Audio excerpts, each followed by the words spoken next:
Howdy. Don't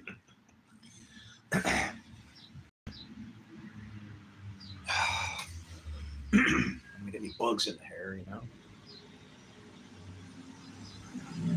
Oh, here comes the garbage pals.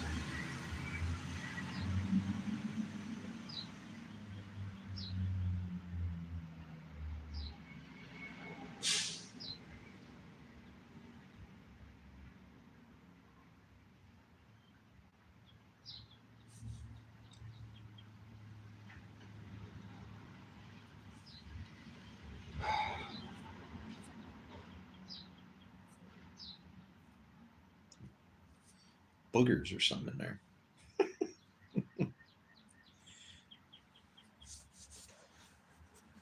So I'm thinking of writing a book.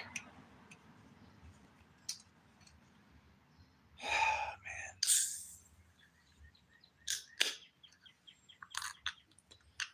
I don't want to write a book. Books are dangerous.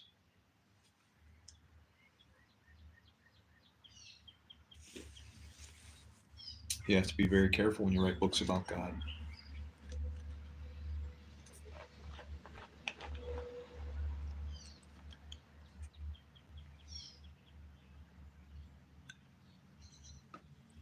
It's like any other kind of writing or any other kind of law. Take it out of context and people can get hurt, right? There you go. And here we are.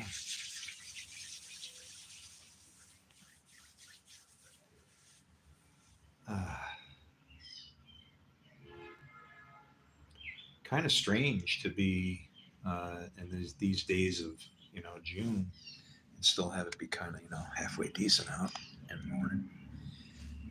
It's nice at this time of the day. It's not really morning for me. I've been up too long already.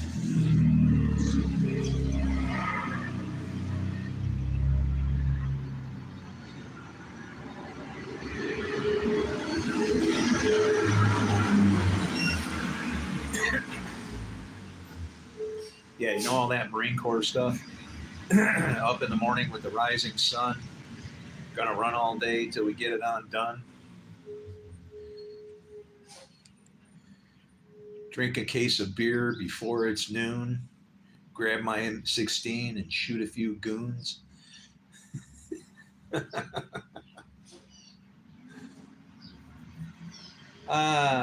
good old days. Things were simple, Wake up in the morning to some crazy ass drill sergeant banging on a garbage can. Out of the rack! Get out of the rack! What? What's going on? I remember one time. Have you ever slept? You lay on your arm. Like, I don't know. People sleep in different positions, right? Some people can sleep on their back. Some people can't. My wife jokes, because sometimes I'll kind of lay on my belly, but kind of on my side, and she says, I tell her it's Christian for her because she says I'm not a belly. She says I'm not a belly layer. It's like, what the hell's a belly layer? But everybody sleeps in different positions, right? And well, one particular night I happened to be laying on my side and I slept on my arm, and I must have pinched off the blood and caused it to fall asleep.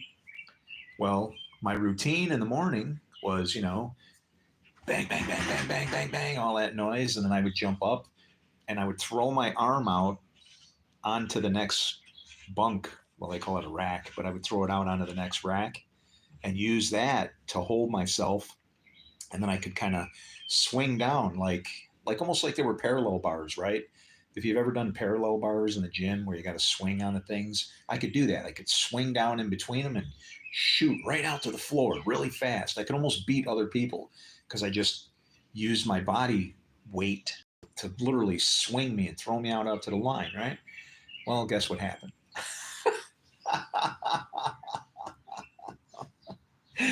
My arm was asleep.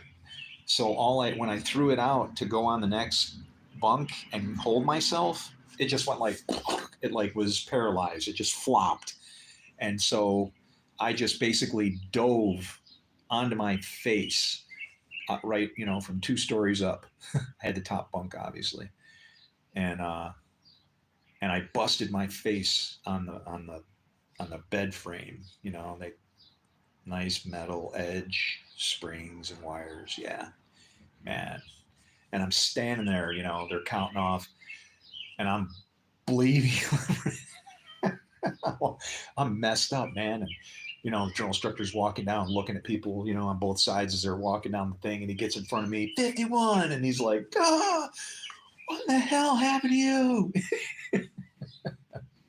"They're gonna throw me in the brig. What the hell did you do, Musanté?"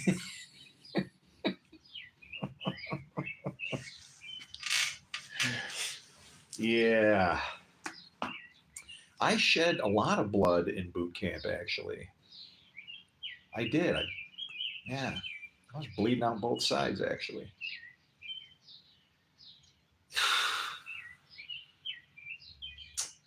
boy, nothing like a little blood to make everything okay.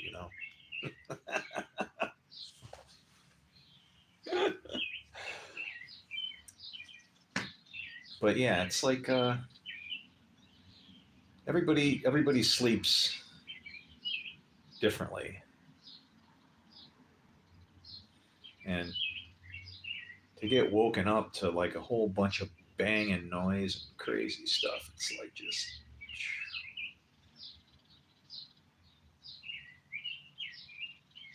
that like ruins a good night's sleep. When you wake up and immediately your heart is like, the knob only goes to like 8, and they're like, set it on 11.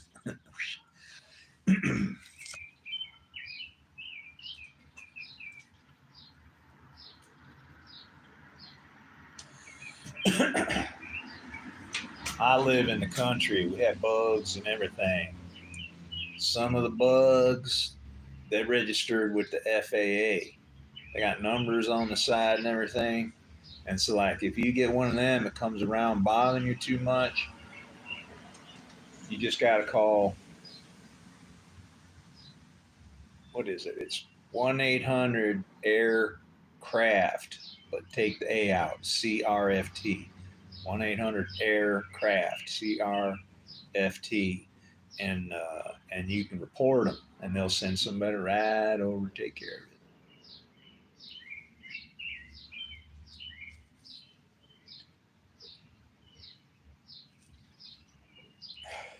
There's Miss Dorothy.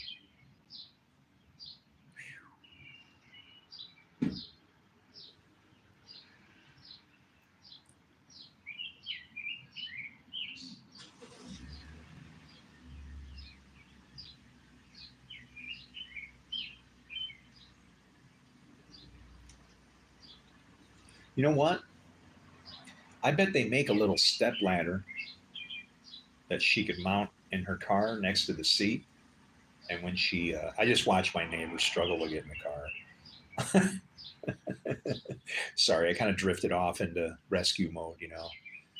Um, I don't know. That's just what it is, man. I see people that are suffering for no good reason, and it's like, I know I can help them,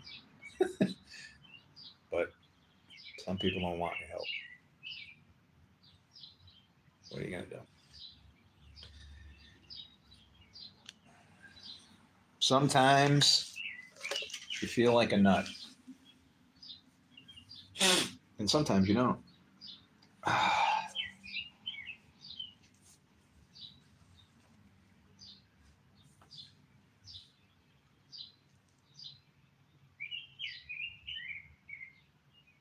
It's like a perfect day, except on the other side of the world, of course.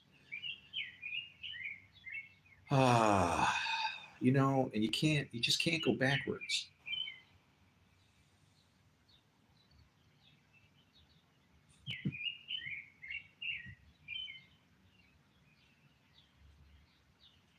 Try walking backwards to cover up somebody's nakedness. It just doesn't work.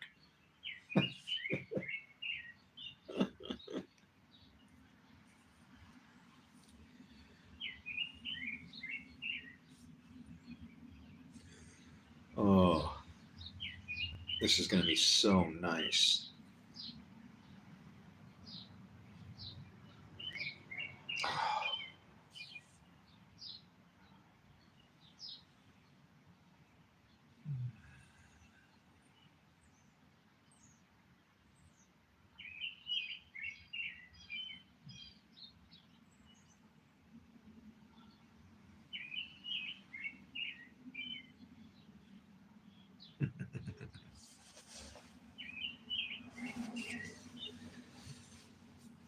I want you to be blessed, very blessed.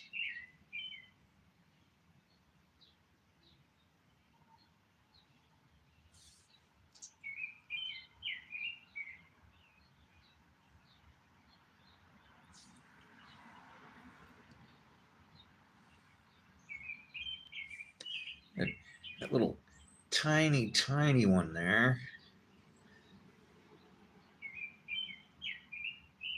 It's curling around under my lip, bothering me. You know, a nice razor. Hey, there's a man under there.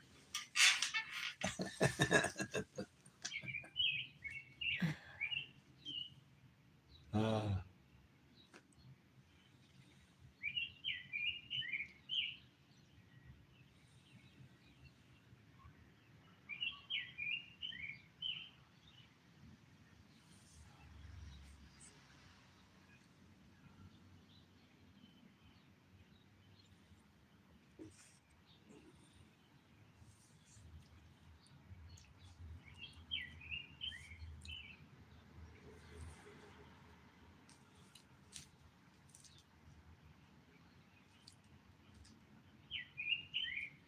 ever heard of Earl Scheib? He was a car like a paint place, right?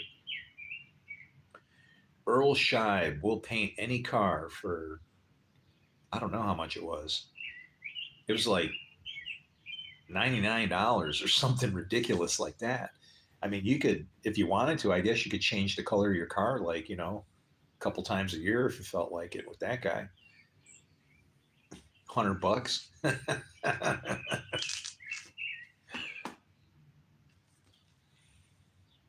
The paint jobs weren't all that great.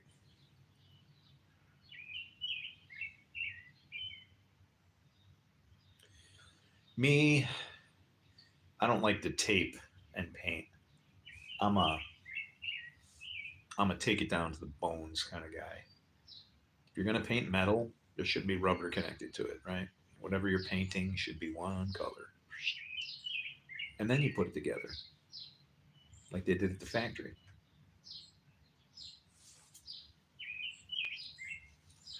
Like Jesus said in the beginning. Boy, I used to find so much comfort in reading this thing.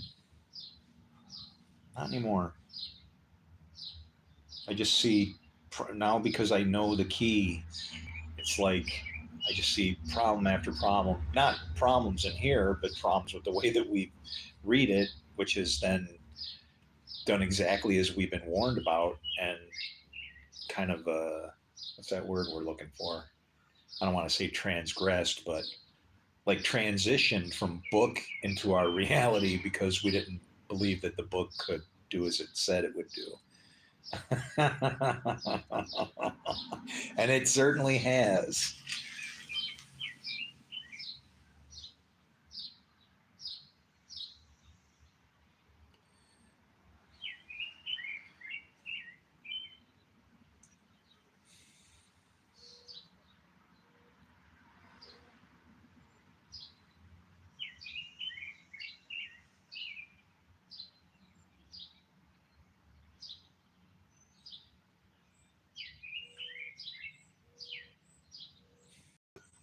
Now, if the ministry of death carved in letters on stone,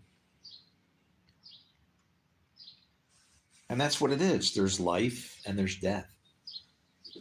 What do you live for? Who's your father? It's funny. I don't care who you are or what you're doing. There are two fathers, and it's doctrine doesn't matter almost. You can take doctrine and all the books and you can throw them out the windows. It's about your works. What you have done shows who your father is.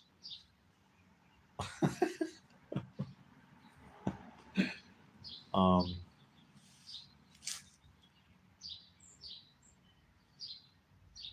yeah, it's like letter law is screwed up. You can't follow it. You can't do it. It's impossible to do it justly, in a just manner. because you define rules that just might not fit every situation. You know, what do you do for speeding? I mean, there's fire trucks, right? Um, what about don't cut anybody? Well, what would a doctor do? How in the hell is he going to get inside you to fix your appendix, right? I mean, everything has to be based upon intention. What is your intention? What's your purpose? You know, Jesus said it when they were going through. They weren't allowed to cut through one town, and like the sons of thunder, of course, Zebedee, right? James and John. They're like, do you want us to call down fire from heaven to burn them up? It's like, oh, do you mind if I cut down your block? No, you can't come through here. Lord, destroy him. That's really nice, you know? And Jesus was quick to correct him. You don't know what spirit you're of. It's like, what the hell's the matter with you? I didn't come here to tear the place apart. I'm trying to show these people that by tearing the place apart, that they're just serving to be the judgment that they're waiting for. It's so crazy how everything all just sits in one pile. We see judgment as something out there, right? But in reality, that judgment that's out there is fully affected by this judgment right now, immediately, twinkling of the eye style. Like, yeah, I get it. Don't do it, or something to that effect. Or do, right? There are some things that, you know, what, against love, there's no rules. Helping somebody out, yeah, do it.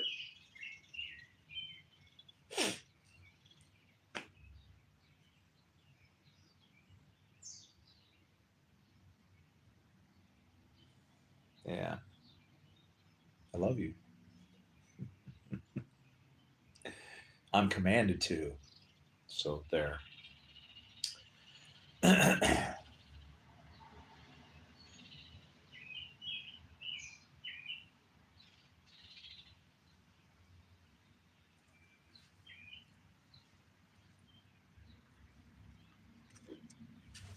But it all comes down to works. Your works identify you. It's the bottom line. Now you can do false signs and wonders. Like, let's say you're faking it. You don't believe that. I don't know. Pick your Christian ministry, right? And you're just in it just for you, right? Maybe I don't know. Uh, I'm gonna meet some people that can help elevate my game, right? You won't be able to function. You won't last because if you don't have the spirit behind you driving you, you ain't gonna get it. But there will be people that feel that way. And if somebody's truly led by the spirit, dude, it's not easy to put that out. You just can't stop that person because they're not even living at this now. They're already somewhere else, right? This is just like a, a, a sack of emptiness that I get to fill up on the way there, trying to drag as much and many people with me, right? So that they can know what I know. Yeah, I'm already well out of this place. What I feel bad for is, wow, man, thousands of years of wrong teaching, thousands of years, and people killing each other in the name of God. It's like, didn't anybody like go home at night and like clean themselves up after they came home from work and go, what the hell did I just do? Yeah, you have to have works. I mean, it's such a simple thing, and I get so frustrated because I keep saying the same thing over and over. But it's like The sons always do what they see their fathers doing. Sons, fathers, two sons, two fathers. Well, wait a minute. I got sons of God and sons of perdition now. Well, who has to make the choice of which to serve? You. You are the Son of Man. And once you have these two sides that way, the only one who, it's funny because you could say, well, the Son of Man then doesn't really have a job. He could just sit in the middle and not do nothing. Yeah, that's what Jesus did. That's the kind of Son of Man he was. He was neither for nor against. He was just in the middle, like a prophet trying to explain our book and how it's killing us. Oh, the damn teachings are so miserably stinking easy. And that's probably why it's been hidden in front of our face for so long. Because I mean, the hint of coming as, come as children, right? And we go, well, children are obedient. But what we don't realize is that what's most important is children don't have any presuppositions about things. They're completely innocent. And so, you know, how do you look at that? That's like, to me, that's like, oh, defend with prejudice because that kid is in a uh, until you, it's like the tree, right? Once you understand something, like what they, like a kid gets amazed with matches or something, right? And they start playing around with fire. They're just amazed at how, wow, look, it's some little piece of rock, and if I catch it the right way, psh, and then they're messing with stuff, and they think it's neat. I don't know. I never felt that way. The stuff burns, and probably because my mom probably did something to teach me about fire or something. My mother would teach you about the things that you didn't want to know about by letting you do them, and or hurting you with it. You know, I mean, I used to try to be funny with my mom and stuff and play jokes, but you know what? I went to the hospital when after she took a good swing at me with a soup can. Okay,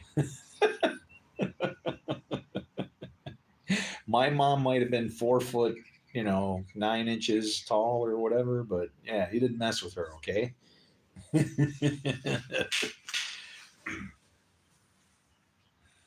Oh man, I don't know. We know there's different ways that we learn our lessons, and everybody learns in a different way. I'm going to learn what I'm going to learn, and we have to respect that. Each person, and that's the beauty of how our creation is designed and made for us. It's teaches you as you go, but you have to pay attention to it. And there is a rule book. There is always a rule book. There will always be some kind of a law, even if it comes down to something as simple as gravity, where two or more are gathered. There's more of it. ECMC squared, right? It's like, hmm, I don't know. I don't have I just don't want to see people harmed and hurt and ruined, right? Revenge and vengeance and hurt and harm and somebody, just no. That makes no sense to me. The person needs something. They need something. They don't need to be beaten. They need something. Whatever it is that they need, figure it out. Maybe they need justice. Maybe they don't know their place in the world. Maybe they can't even figure out who they are. And so they identify as a them or non. What, I don't know how any of that works because I don't want to involve myself in it. It's not, I shouldn't have any part of it because it's something that I can't even comprehend or understand. Somebody who doesn't know who they are or is upset with their own biology, is, could there be a bigger tragedy? you as a soul, as a living soul, have to exist inside this thing, and and you don't think that you're in the right one. I'm kind of in the same predicament, except I'm not in the right town. I'm not from here. I don't think like other people do, right? I'm not blaming anybody. If there's anybody I'll blame a book. I'll show you where that book is responsible for all our troubles. And why is it responsible? Because we didn't listen to the book. You can't break it. Here's to the book. And in the beginning was the Word. And I'll say this: the Word is God. Get used to it.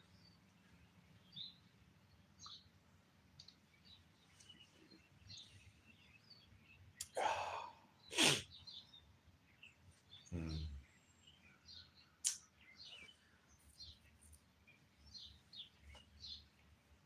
And of all the ridiculous phrases, right?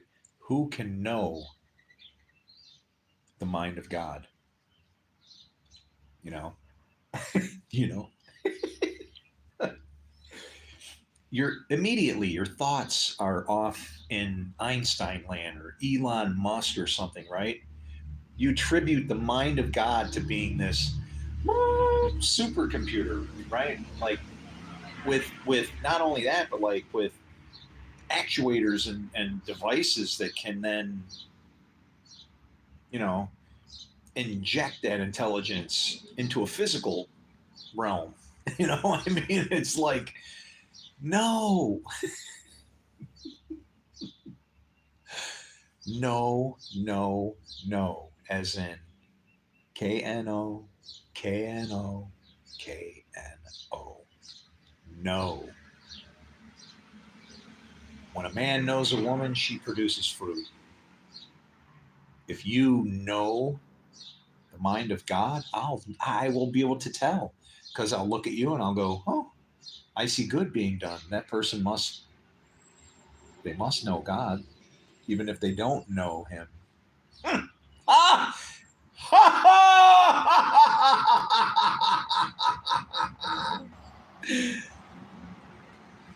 You're serving a God you don't know. And you either know Him or you don't, but you're still serving Him. Read Isaiah 45:7. Oh, it hurts. It stings. Ouch. How can He do everything? But He does. And the book says so. So if you want to fight against the book, enjoy yourselves. I refuse. I know the God that I know and love and serve would not want such a thing.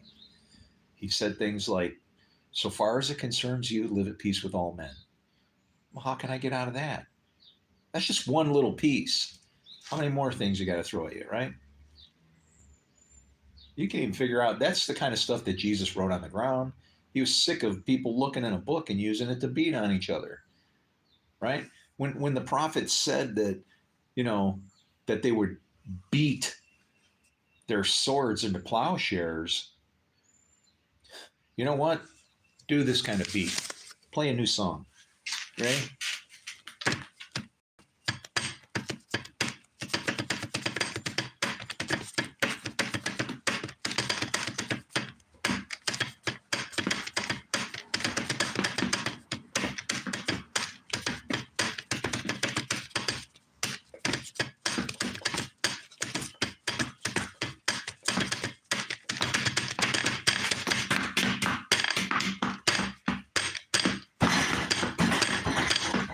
I mean, make some noise.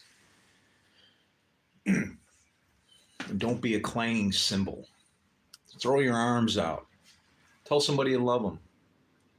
You don't know what a sad face looks like. People need us. This place is messed up, man. And the solution to it is to destroy it.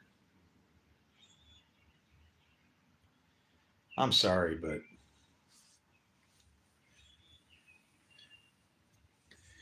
The people that follow those demons that think that they can go out and destroy everything and ruin stuff and force their way around and I deserve this and no, this whole place is here for us to share.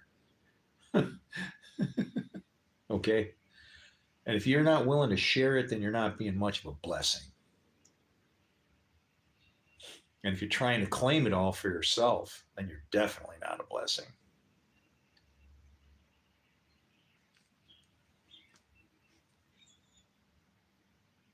We're gonna learn a hard lesson here. Very hard. And I feel bad.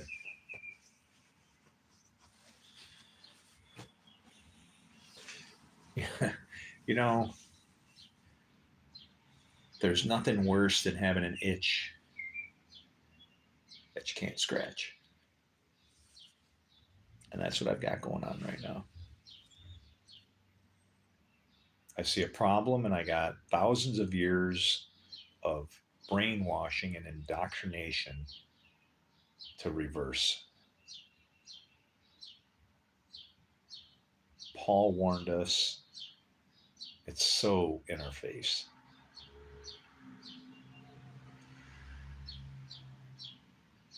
We killed our Messiah.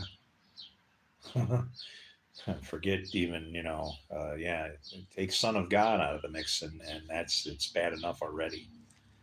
Was he supposed to send another one? He probably has, over and over and over, and I can just see him doing the same thing I am, trying to warn, trying to say, trying to speak, trying to open eyes, all the facts and figures and dots lined up, all the things connecting, nothing you can do to argue with, against, and sitting there afraid, because they're going, this guy is saying, what he's saying is right, and it's bothering me. It's because it's hitting your ears. It's going right through your ear like a freaking ice pick and into your truth center logic where it goes, yeah, I can't argue with that. It's logical. Yeah, I'm not taking love out of the game. Love's the most important part of it. Love is the evil that we need because it lets you break all the freaking rules.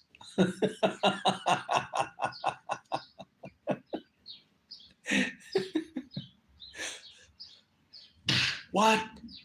You hit me. You're not going to make me mad. I love you. Nah, take that. No, the rules would say, you hit me, guess what? Pow, now I got to hit you back.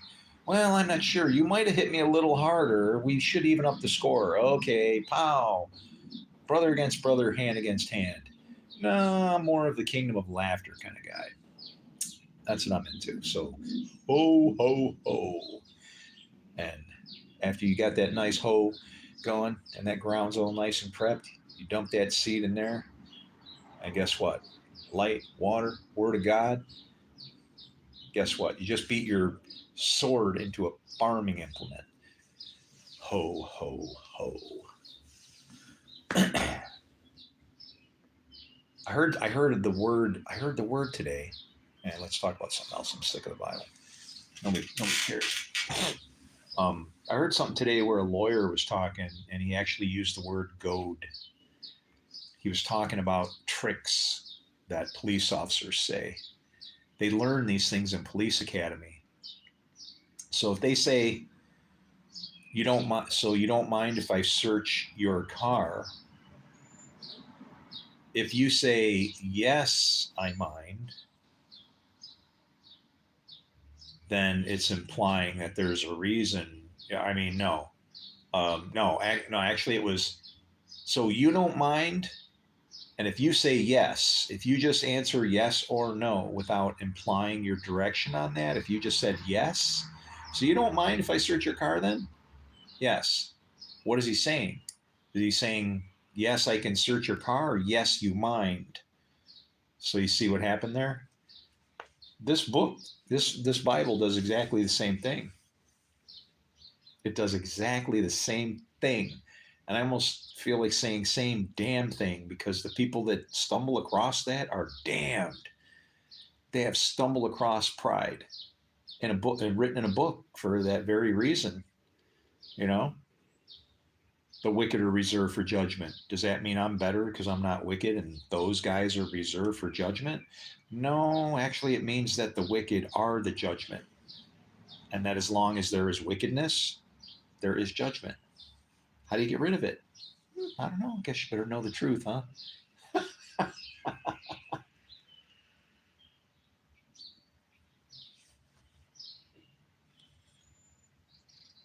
can't believe this.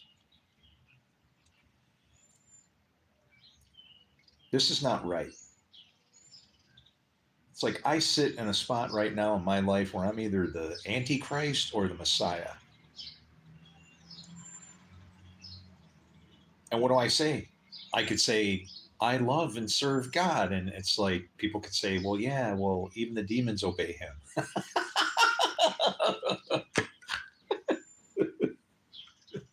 What do you do? We're not going to, this person that's going to come to save us is never going to get a chance as long as there's skepticism. Never going to get a chance. And Jesus even warned of the very fact. Why? Because what did he say? You will not see me, whoever that might be, until you say, blessed is he who comes in the name of the Lord. And I'm saying, I come in the name of the Lord. But if you won't say it to vindicate it or prove it or believe it, then guess what? It goes nowhere. No matter what I have to bring. It is the fulfillment of Isaiah 52:15 is really weird because it says that some information will be delivered. There'll be something revealed that we've seen but not seen, and we've heard it and not heard. So it's like whatever it is that we're gonna this information is, it's right in front of our face. I'm sorry, but I'm a logic guy. I don't let problems are just something to figure out, right? They're I love problems because every problem has a solution. Um, if I was a construction person and looked at the world now, I'd say dump it, just wreck it, start over, because there's too many. I don't know. It's like trying to control a fungus by eradicating one. I don't even know what the hell a fungus is. Do they have cells? They must, right? But like trying to kill it cell by cell by cell, and it's like it sounds impossible, but that is literally what the Lord does. Because each individual cell sits within this creation like in a quantum state. And that thing has to choose, right? Which is it going to be good or is it going to be whatever? And do the instructions come from somewhere else? Yeah, that's the word, that's the truth. Those are the laws that run the universe. Okay, everything that applies to everything. And this thing has to then make a decision. And I'm going to do this or I'm going to do that. But that's the quantum state. And the quantum state is not only at a molecular level, but it transitions even to a physical level where you as a person are like a part of a bigger thing, but you are in the quantum state. And you got to decide what it is that you're going to do. Which side of this quantum process are you going to serve, right? Are you going to be part of dragging it down? Are you gravity or are you anti gravity? You want to fly or do you want to walk? It's up to you. If you walk, I don't know. You're in the lake of fire. You're in the testing the furnace, right? You'll make it to the throne, but you know, I don't know. I don't want to live in a furnace. That's just continual testing, almost to see. We're just at that point. We're just burning everything just to see what I can get out at the end of it, and that is just not good. Nice slow go is what I like.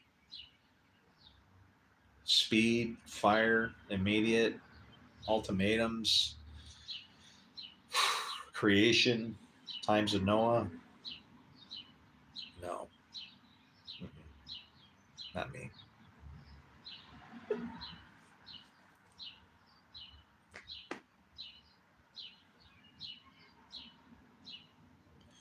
It's like we've been given the well, the biggest opportunity. It's always opportunity, right? Everything is opportunity. It just depends on if you want to see it, right? There goes a rusty car. I know how to paint. Did I jump in my car and go chase that guy down? Hey, let me make your car nice. No, that's anxiety. The guy will be like, probably calling the cops on you. I don't know what the hell he wants. He was being too nice. He said he wanted to fix my car for free.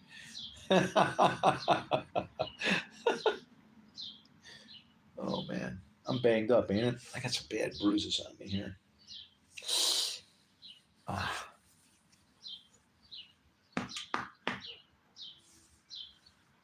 probably, probably not too many vitamins in here. Just saying.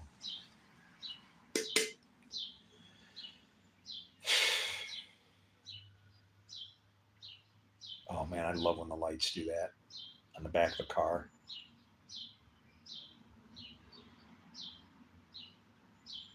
Those are slick. I bet they cost some money. They turn on and they go ding, ding, ding, ding out to the edge as they're turning, like somebody, kind of shooting their arm out to point. They did that with relays on the back of the Mustangs at first, and that was pretty slick, man.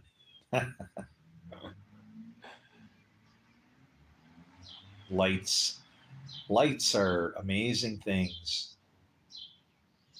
There's nothing like a little bit of sparkle or something, right? Clean. Your eyes are probably one of the most. I mean, it's a good thing that for as much excitement as they cause, that your eyes don't turn into like you got two penises hanging off your face, as sensory organs.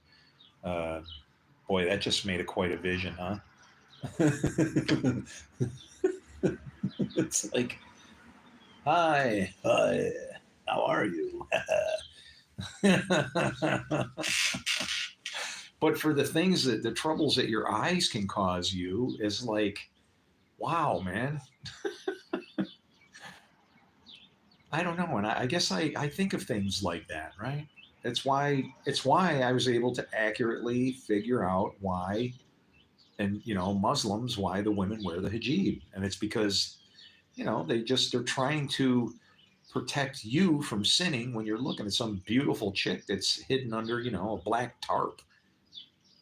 Think about it, you know. Um, I don't know. Them damn eyes. See, they might be in a little black tarp, but if their eyes look interesting, it's just something about it, You're looking at me the wrong way. Stop that.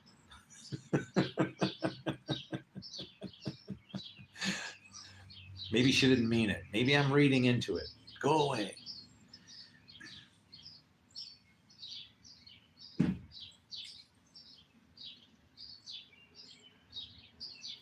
And my eyes can see. And it hurts.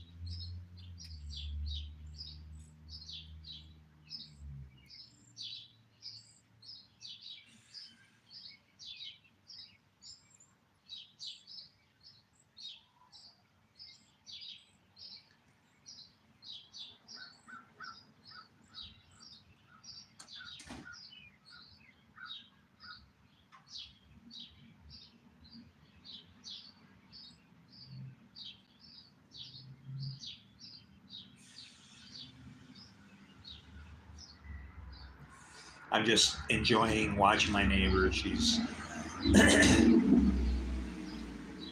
don't know how old she is, 70 maybe? She's probably as old as Timmy. And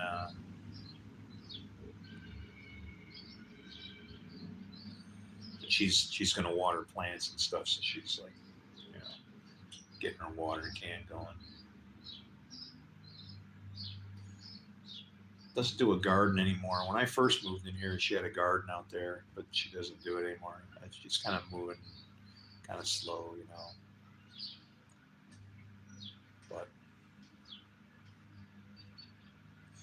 Shit, I'm moving slow. I can feel it. I think the part that really moves slow is your motivation. That's the first thing to go. It's kind of like, shit, doesn't matter.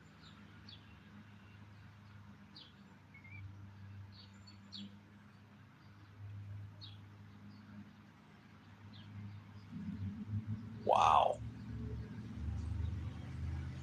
that's a lot of wood.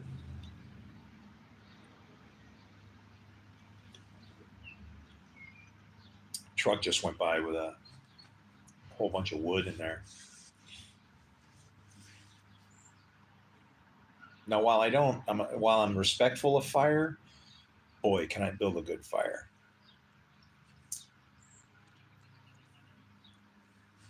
Rain, whatever, I'll get it going.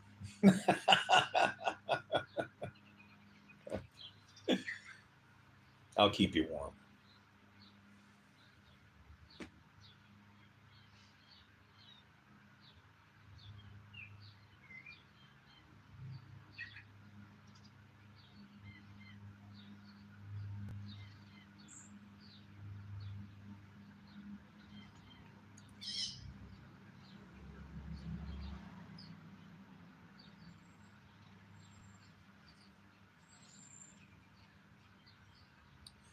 Can I tell you what my vision of the world would be like? Might make you cry.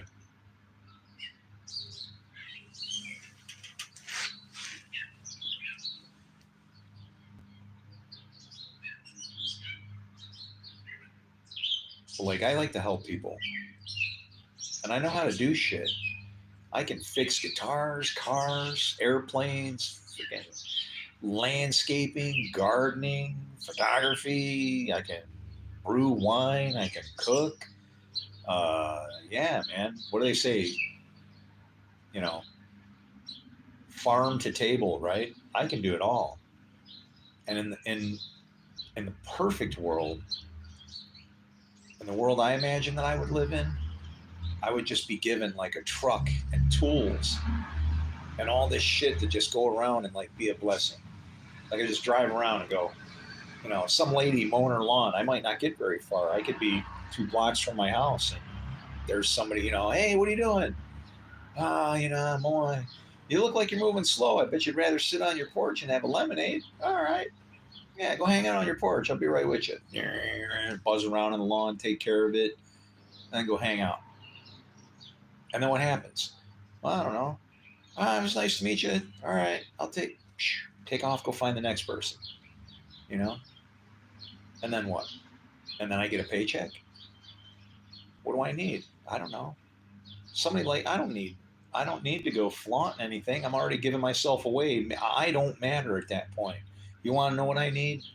Bread, water, the minimum. My life and my enjoyment is going out and being a blessing, being a Jew,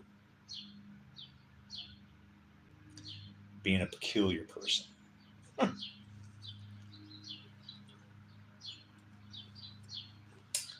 And that's how that goes.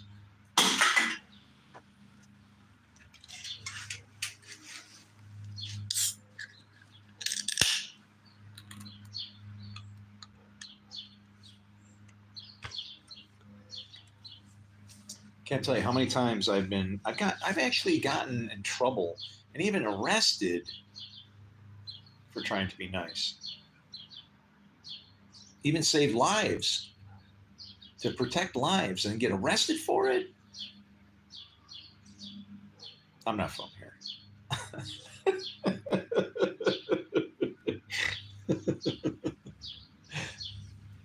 Yeah, it's true. Look at my strawberries, guys. They're like whooping ass over here. Oh, look at them go. Woo-hoo.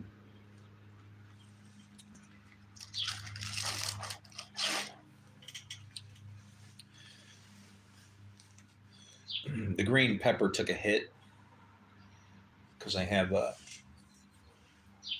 a problem with dust mites in my house. I have an old house. You know what it is? They find one plant and they get very happy, and then like couple, just a couple, and they just go crazy. And if you got a lot of plants, then yeah, that's the thing. They have to eat too, I guess, right?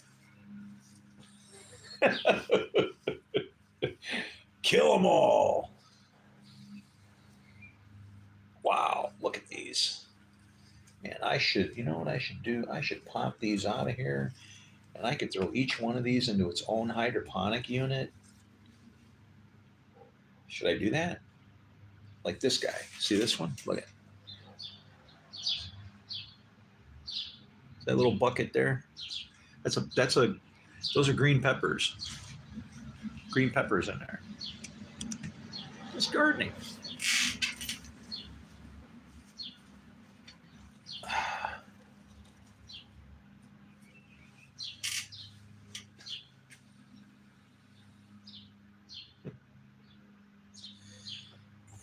I don't know. Maybe I like plants because they don't complain, and when they do, I know I've done something wrong, not them. And it's weird. I guess I kind of like it that way. I like the accuser. He keeps me in line. He shows me what to do. He's there to judge me. And there's sometimes I say, "Hey, read between the lines." But then there's times that I go, "Yeah, yeah, yeah, okay, you're right."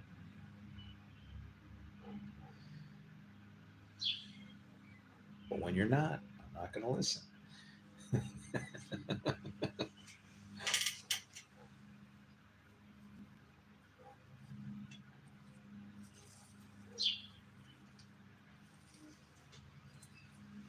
Look at these guys, man.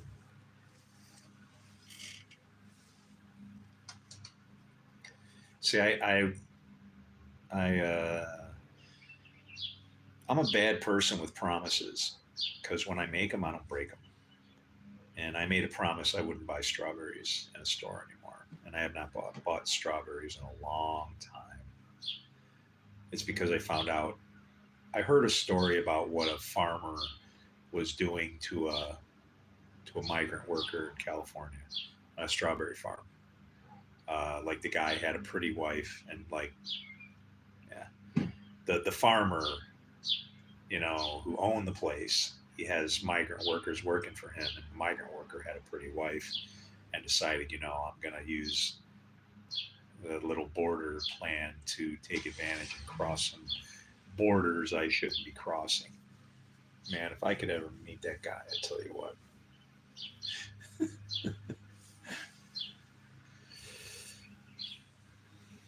And I will someday, just not here.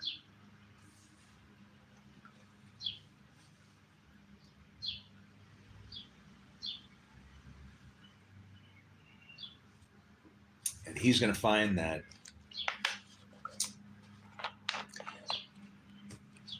he made a bad mistake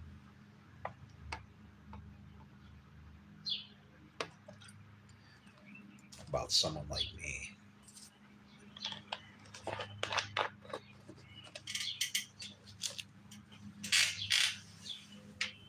So now I have to grow my own strawberries if I want any strawberries. So I've not had strawberries in like a long time. Not baskets and piles because they look good. But look, see this one little flower right here? Look at this. Oh, wow, look, a whole strawberry. Oh, there's actually, oh, no, there's two of them on there. No, oh, wait a minute. No, there's three of them. They take too long, right? I want strawberries now.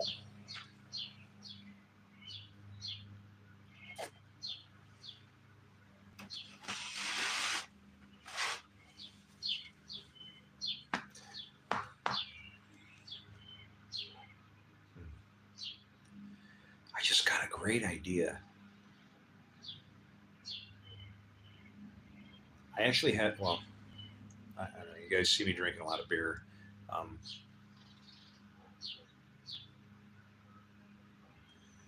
Whoa, holy moly!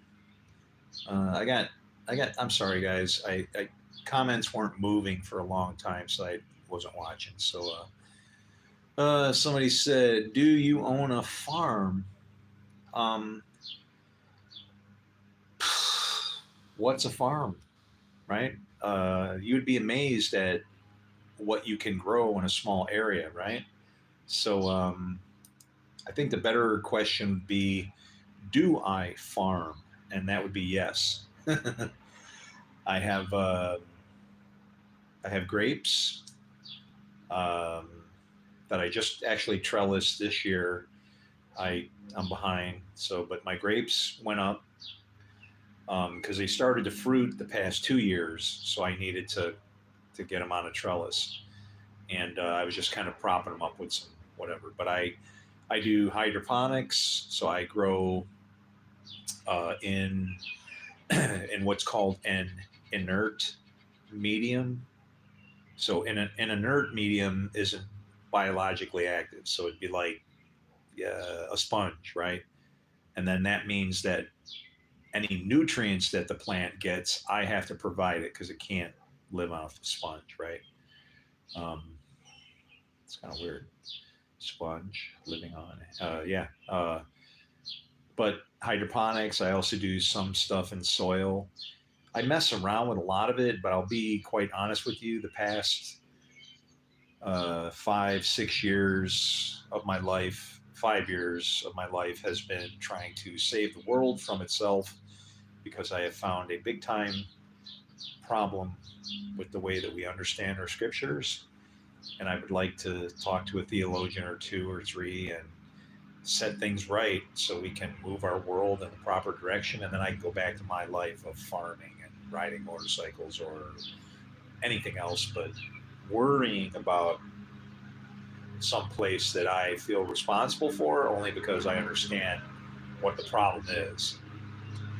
Did you get all that? Sucks. Do you buy seeds from the store? Uh, I get my seeds in different ways.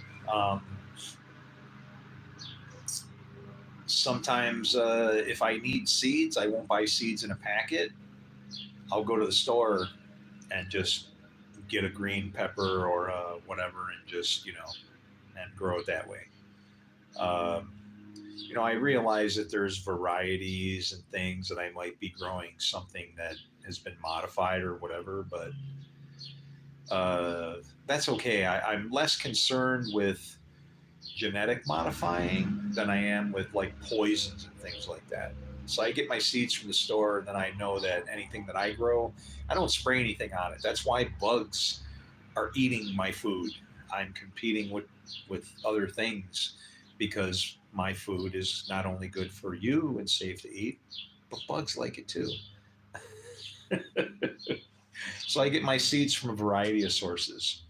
Um, in some cases, I do it because it's cheaper. If I go and try to buy a packet of habanero seeds, for instance, okay, I'll spend 250 on a pack of habanero seeds, and not all of those plants will actually sprout. Habaneros are miserable plants. The hotter the peppers are, the harder they are to grow for whatever reason. They just don't seem to want to cooperate, right? At least not for me. And but everybody else is growing them, obviously. But to get the most viable seeds, why not have fresh, right? So I go into a store and I get some habaneros that I can then turn into something else to eat. But then I save the seeds as well, and I use those as well. So not only did I buy a meal or two or three or some spices to put on a meal, but I also now have seeds where I can then grow something, you know. But some things are ridiculous as far as, there's peppers, right? Uh, one little ghost pepper plant, this big, dude, you could destroy an entire city with that thing. You don't need 150 of them, right? So you don't need a whole bunch of ghost plant growers. You just need one or two or three that are willing to share what they can grow without burning everybody to the ground for growing peppers and stuff. But it's funny how money comes into play and people just get mean with each other, right? It's like, I mean, I don't know, like peppermint or spearmint, right? Once you get that stuff growing, it grows like a weed and you can't stop it. How do I justify selling somebody a plant that once it starts is going to grow like crazy, right? I'm just literally saying, I'm robbing from God, I feel, and going, hey, you gave me this miracle that can't be stopped, and I'm going to sell it to this person for $3, and they can have it, and then they'll find out, that they maybe spent too much on it, right? I don't know. I have a hard. I'm the worst business guy ever anymore because I can't charge anybody anything. I can't. I feel that the life that is within me is given to me to be a servant, not to go around asking people for money for everything, right? I should be able to have enough service to a variety. I know I can personally to enough different people that I should be able to, in restitution, compensation, glorification, gratification, be given the things that I need for the works that I do, right? As recompense, instead of getting a paycheck and putting it in the bank and all of that shit, I can hang in the barter system because I know how to do shit. I actually have learned the ways of the force and I know about our God and I know about things like love and thinking ahead, like don't poison your lawn. What would happen? What would happen? I mean, you could chase the dogs off of it if you needed to, but what if you couldn't eat the dandelions that were in it because they were poisoned? Then what? You know? Don't let convenience be the guiding factor because that's not the way you want to live. You will, you want to see convenience? I'll take you into my house and I'll show you convenience. You won't like it. You might think bad of me even. But see, I have put priority in place, which is you and this world and a religious system that has taken us down a pit to hell. uh, and thanks to that, yeah, it's conveniently pretty damn jacked up right now.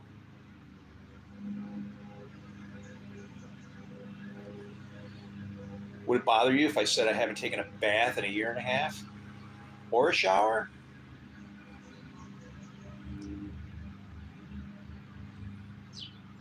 You think they have any of that stuff in the desert? Do you think there aren't places where they live on this planet where they don't worry about vanity? You know what's funny? I don't stink. I don't. If I let you smell me, you'd be like, your skin smells sweet, like honey.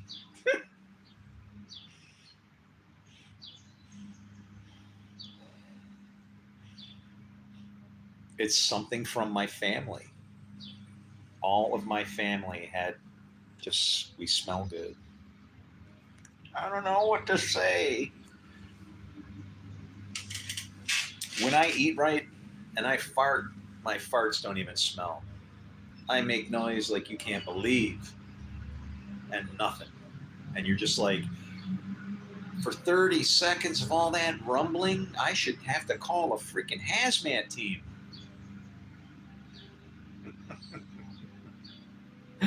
Don't worry, I'm not that filthy. It's you know, it's simple. You change your clothes, right? Um, there's nothing wrong with the outside of my skin. If I don't get it filthy, I don't need to scrub it off, rub it off, scrape it off. It's fine.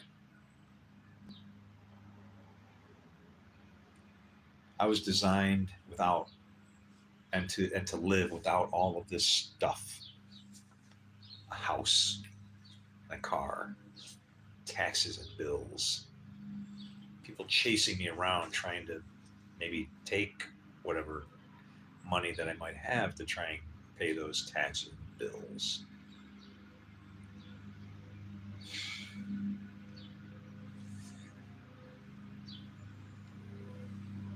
I am so frustrated.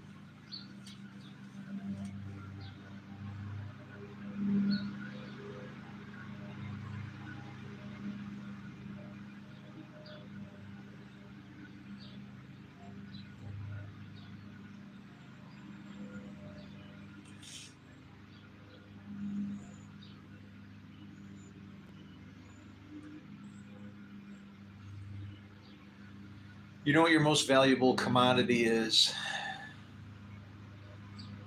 Time.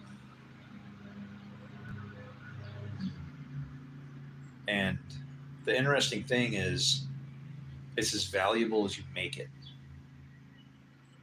It's worth everything or it's worth nothing. It just depends on what you know.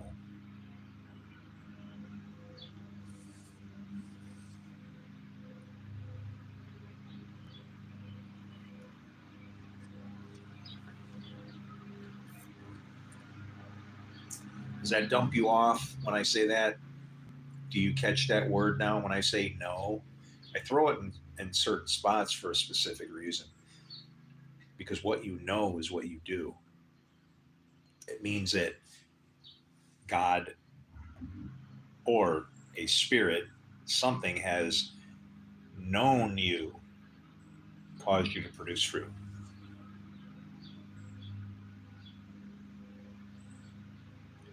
The spiritual problem that we're in is very, very easy. We can't escape it.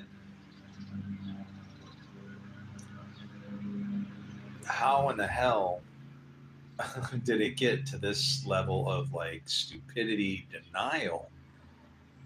Is just beyond me.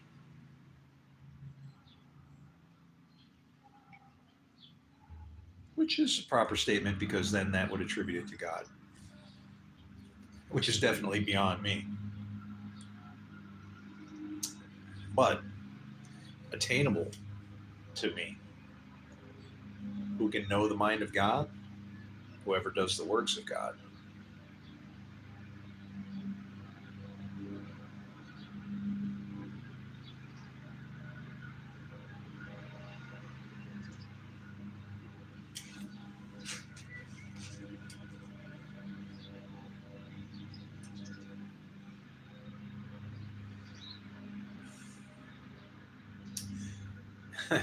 Did you ever have to like take off and go leave your kids at home for a little bit, or you knew you weren't going to get home and they were going to show up before you, and they were going to have like a couple hours head start on you before you could actually, show up and keep them in line?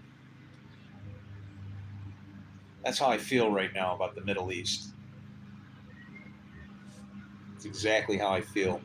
I feel like my kids are over there and they're about to do something really, really bad.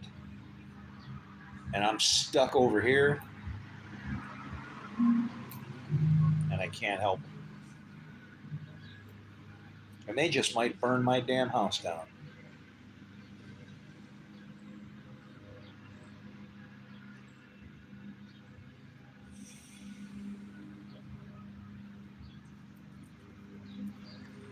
Don't say I didn't warn you. Damn, a squirrel. I want that squirrel to be my friend. He just walked across the wire with a big giant nut in his mouth. I saw something where, and again, whenever you say anything, if you say anything to your phone, around your phone, this shit's listening to everything you say, right? They want to figure out how they can make money from you. And, I'm sorry, take your schizophrenic paranoia stuff and just throw it in the toilet. I'm an IT guy, all right? I understand how this shit works. And it's like, this thing obviously is listening to me because I get the stupidest videos popping up for stuff, right? And I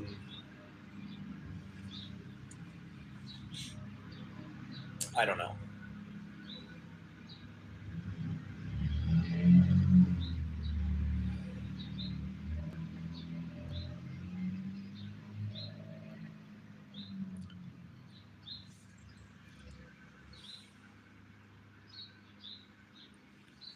It's aggravating. I know and remember everything that I say. And when the things that I say start echoing back to me, I'm not stupid. That's how God works. His word does not go out without serving a purpose. It returns to him. In the same way, your words will return to you. Mine are returning via the ways of yais of heath and cookies. And I had a squirrel, now that I'm talking about my squirrel pal and I want a friend. My friend down the street had a squirrel friend, and it was crazy because the thing treated him as if he was a tree. So you kind of had to be, if you're interacting with the squirrel, you better have like some jeans on and stuff, because this thing would like, how fast squirrels are. It would like run up his leg and across his back and up onto his shoulder. Like, 1 second it's down here, the next second this thing is like whoosh, on your shoulder, going, "Hi, feed me," and it's like it'll freak you out. The thing doesn't realize that you're not, you're just something to run over. They don't care. They'll run over trees, wires, whatever. But my friend George, and he was actually an arborist. He George is a jungle George. He worked on trees, and he actually stole an invention from me too. Um, you ever seen that thing called the Data Doctor? Remember that thing? It was called the Data Doctor, and it was supposed to polish your CDs out, the scratches. Well, I figured out what the deal was with that. You just have a plastic substrate. Your data sits on a piece of foil on the top of this thing. And then when you flip it over, the laser can read, through the plastic and see the foil on the backside and can read the data as it spins, right? And guess what? The problem when a CD would fail was just because the plastic, it was like having a bad set of glasses for the data. And I found out a way to polish them. But not only that, if you had my service, I would protect your CD, because Disc Doctor, which is who I was, I'd actually put a polycarbonate shield on the backside of the CD that protected the data underneath a protective layer. And then you could repair the other side of the CD. I don't know how many times. How many times can you polish a scratch out of a piece of glass?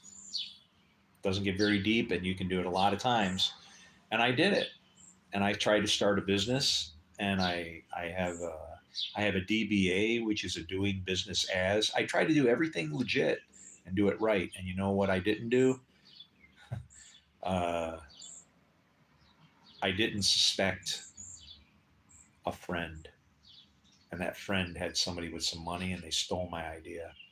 That's just one invention that got taken from me. There's been many.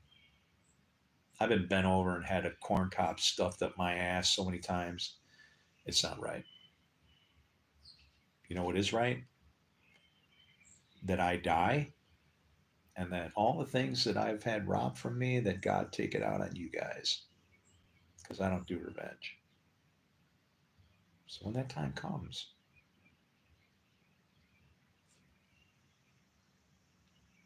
it just got really quiet here.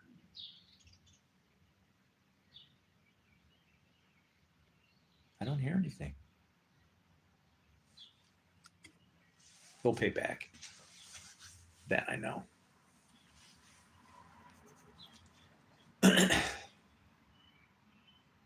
just like Jonah. I know how the Lord works.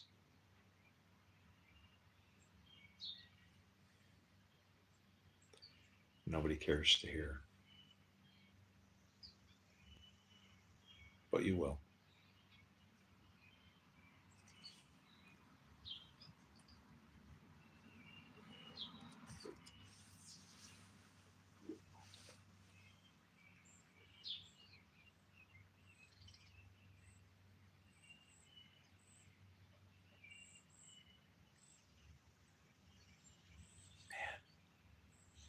The beauty of an EMP, everything stops, just quiet.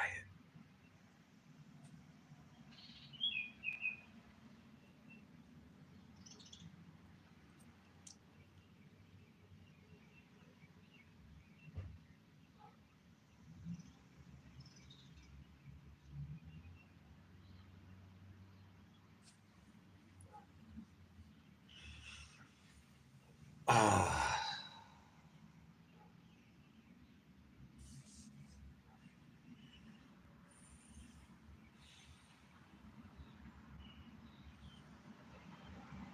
somewhere out there is my twin.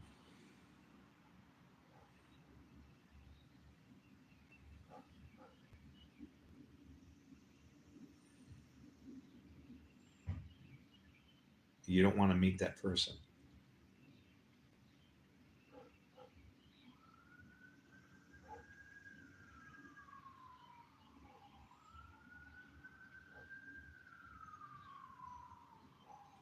Exactly.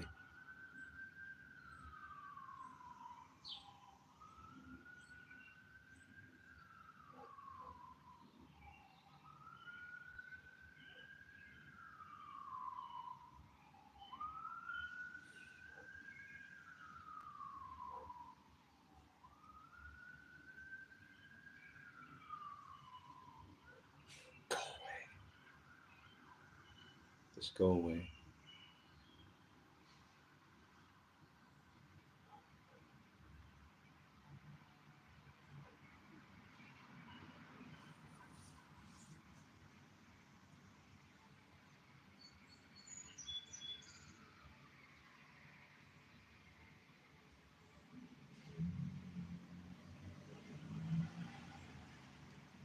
Back to the noise.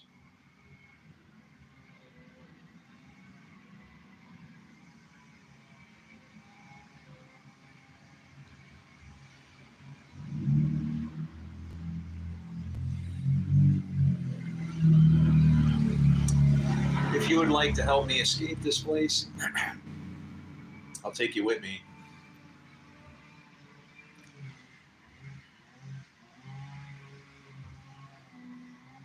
If I can.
Belligerent Chad.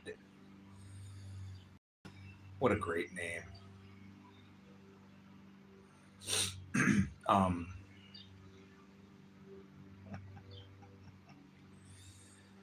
how funny. And if it could only be, that would be great. But like belligerent Chad to me would be, well, it could be like a problem in a voting ballot for crying out loud, right? They had the hanging Chads.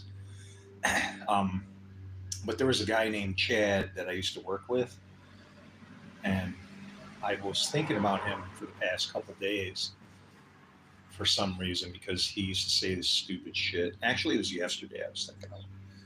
But he would say he had like a can of Planters mixed nuts, and this guy would just walk around work, like right in work, and say, and he'd walk up to you and say, "Would you like to put my nuts into your mouth?"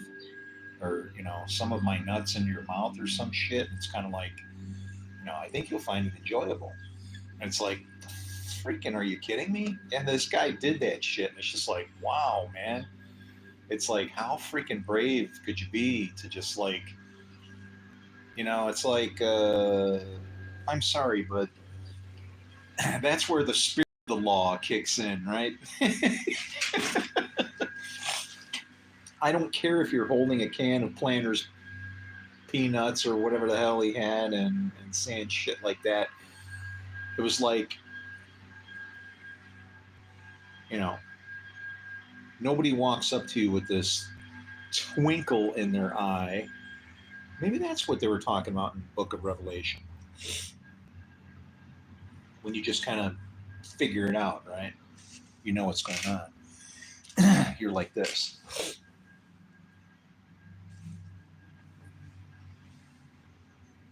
Oh, yeah, man.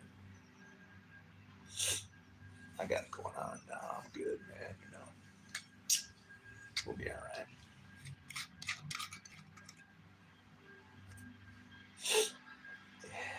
It's all good. I'm cool.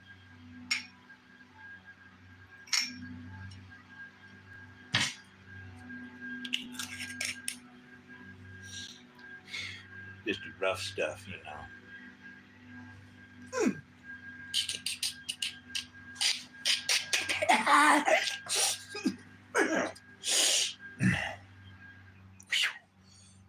Yeah, we'll leave that over there.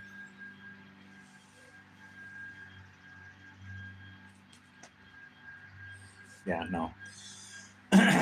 No. Twinkle in the eye. You'll figure it out. This is how God twinkles in your eye. You ready?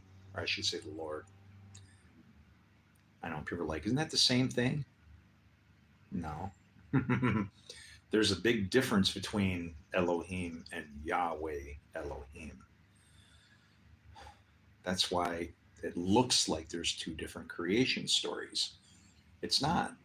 You're looking at one creation story from two different angles. You're looking at it from a side, almost like this, actually, hemmed in from front and behind. It's kind of like like parenthesis, or is that parentheses? No. Wait, what is that? Oh shit. No, parentheses. No, parentheses, quotes, parentheses, right? Brackets, parentheses, parentheses. It's like you're looking at two opposite parentheses back to back. And what's happening is you're watching something degrade to this side to dust, so that then this side can go dust and go into the next thing. That's like what the end time would look like. Would be like, I don't know, like this or something, right? Kind of thing. There you go. Like that. Always makes sense if you just think about it for a second, right? Man, when you look at the Hebrew alphabet, You know, to me, it's just like, are you kidding me? It's like so obvious when you see, you know, a yod above and a yod below, and then you see a path connecting them, right? But there's also the ways these letters are twisted. Uh, it's man, it's like beautiful. It's like looking at landscaping. It is because I see the ground on the bottom, and then I see this like thing that connects to God, right? And in some cases, like with the shin, the ground is not the ground. The shin is actually looks more like a boat, right? And you've got what? You got its platform. It's on the water, and it's got like looks like it's got three sails, and the one kind of looks like a rudder, but then what's the one that's leading it? It's got like three antenna going, right? That's the connection, man. Oh boy. And it shows it in a transcendent kind of way because they're tiny little antenna. But if you're coming from the other direction, you can see how input from these three antenna kind of create the vessel in the other direction. I don't know. We don't know how to love our God because we're too busy fighting over him. It's damn sad. Here's to us, the damned.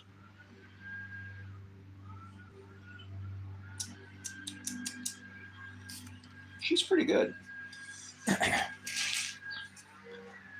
This part of the broadcast brought to you by Blackheart. Blackheart. Isn't she cute? Look at the eye. Blackheart, cheap, inexpensive, gets the job done. Yeah. I saw toasted coconut. That was all I needed. If it tastes like candy, I'm in. See, you know what these are?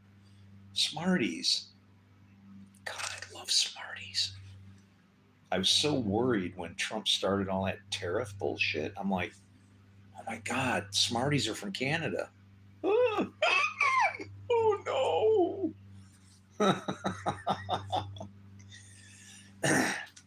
Yeah, I have like 600 pounds of Smarties now in my office.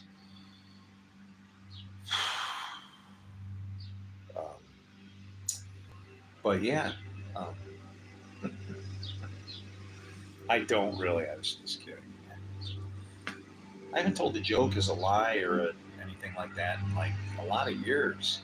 It just doesn't feel right to joke like that. Like to say something that's absolutely not true, right? Like just a flat out. Yeah, I got 600 pounds of Smarties in my office. Yeah. I've probably eaten 600 pounds of Smarties in my office. Hmm. Is, was, will be. Sure. Yeah, yeah. Uh, hmm. Yeah. No. That's that's what Christians do. they read they read the scriptures and I shouldn't say that because I'm Christian. I believe in Christ. I just don't believe what the rest of my friends believe, and they give him a bad name because of it, and make him powerless, as Paul explained would happen, and so on and so on and so on.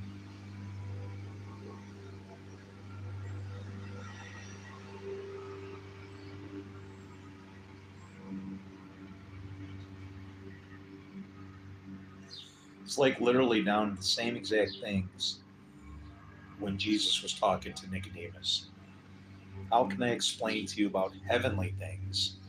Which is literally like, it's sorry, but in the realm of thought, it becomes psychology. It might be God, but it doesn't matter. You still have God's character, God's thoughts, God's mind. It's what Jesus was trying to tell us. The beast was given a voice. You're calling God the beast? Depends on what side of it you're on. And I did say it, didn't I? And that's how simple it is to me. God is not a someone, it's something real, as in exists, concrete, and I can prove it with numbers. My favorite, my favorite equation. Somebody type it. Do you know what it is? Oh, hey, I got stuff coming in here.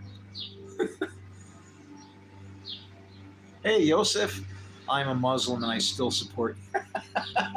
You have to, because I love. I love, brother. If I love, how can you fight against me?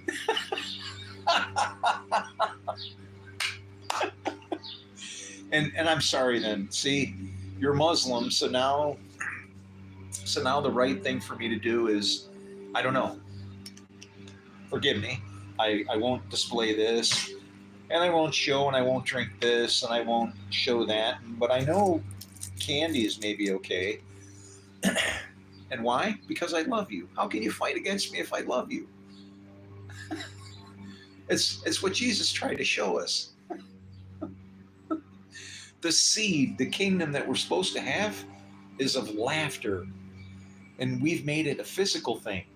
See, when it explains what these kingdoms are, look at the names.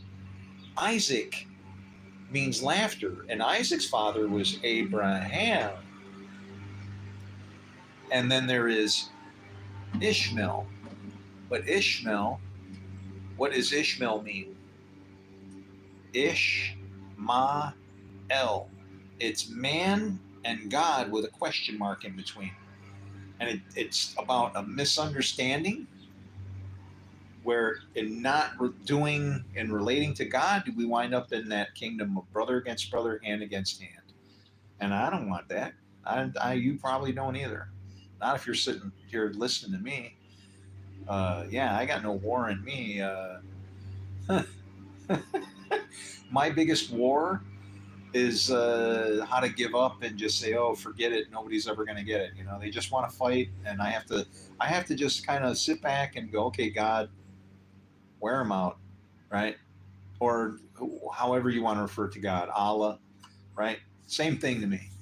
There's only one God. We have decided that one God has all these different names, and that's the confused languages of Babylon. That's mystery Babylon. That's why people have a instead of having a seal of God to mark our forehead, which the Jews, interesting, turn that into a box and then they put the snake around their arm. But some way or another, our thoughts say who we are, because that's what comes out of us, our deeds, right? And if our deeds are destructive and divisive and lacking compassion and empathy and all those things that I'm sure your God and my God the God would desire, and guess what? We shouldn't do that. It's simple. We're all on the same page. It's our languages are confused. We're the mystery Babylon that we were warned about. We're serving one God, and there is a middle ground, but you have to, we have to humble ourselves and realize that we've made some mistakes. The book itself, the revelation that was given to, and I know as a Muslim that you then read the New Testament, so because of what Jesus said, and because his angel came to John, right? And it said that there will be somebody on a horse with a great sword that will take peace from the earth. Well, it's like, I'm sorry, but we should put two and two together and realize that great sword is the writings in our scripture. And when we say we'll raise sword against nation, that's literally like Muslims raising their doctrine and their sword against whoever, and vice versa, or Jews, whatever, right? We don't realize that this book holds the key to us, But if we approach it pridefully in some, sorry, in some sort of uh, divisive, I don't know, entitlement, right? I think we've missed the point. I know we've missed the point. I, I absolutely know we've missed the point. There's subtle things that you can see in Scripture if you pay attention. Like where it says, like where Abraham is told, because you have not withheld your only son. And it's like, wait a minute. Abraham didn't have one son. He supposedly had two, right? Or that angel misspoke. So somehow that right there says, I'm not understanding something here because this angel said your only son. Well, the very first way I can take and divide that would be to say, well, Abraham had Isaac and Abram had, right? But then I'm sorry, you still have to somehow connect Abram and Abraham, even though they were named, and yet still have them have only one son. Otherwise, that angel was wrong. And you want to know what the one son is? It's you. The Son of Man has to make a decision, has to have faith to either serve God or not. And you serve one master or the other. When Jesus said the Son always does what he sees his Father doing, I'll expand upon that dangerously to say, well, the sons of perdition also always do what they see their Father doing too, unless they are at war with their Father, which is what Jesus came to do, to start a war between a son of perdition and his Father, that he could claim him to be of his Father, to save them. And even though he would pull them out of the gates of hell, or out of hell itself, the gates of hell would not prevail against it. That's what Jesus was doing. He was doing as a Jew, any Jew would do, trying to convert darkness to light. Right? And that's why Muslims and Jews are on one page for the most part, right? Peaceful, if you're peaceful. But yeah, Jesus made life very simple for us. He's a prophet. He's a prophet, son of God, but you're a son of God as well. It just depends on who, if you decide to serve, right? It's Paul said that. He said, those who are led by the Spirit are sons of God, and those who have the seed of God within them do not sin. So then what happens is the proof of you being a son is through your works. And that's it. And some people might need help with it.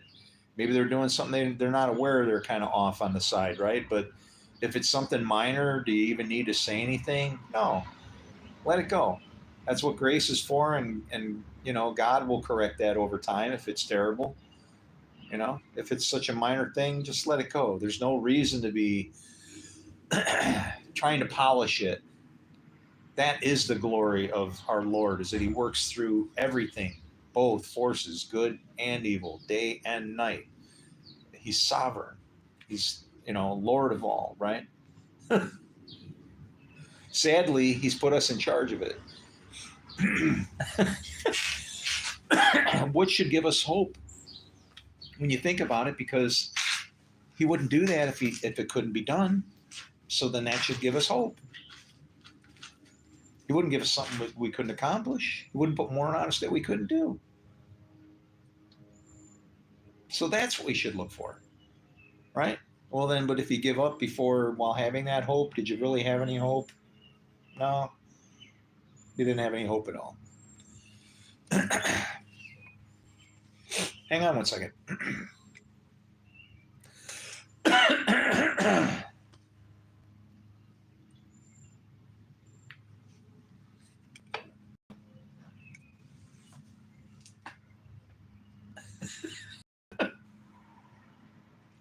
Are you laughing at me now? It depends on how strict of a Muslim you are. Um, that could have been very offensive to you, actually, because then what did I do? I did deception. I hid behind a shield, took a drink of my beer, like, but it's because I'm more lighthearted about things. I don't believe that the God that I'm not saying that the God that we serve cannot be harsh with us. I just don't think that that's what he wants from us. Um, Harsh responses are bad. Okay. Um,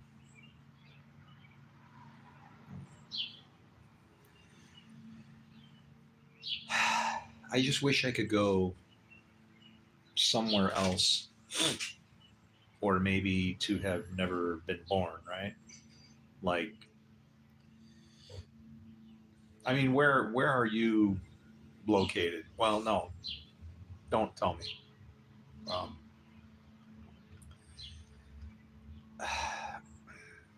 I would hate to think that you were in any type of danger, right? Uh, I don't know. I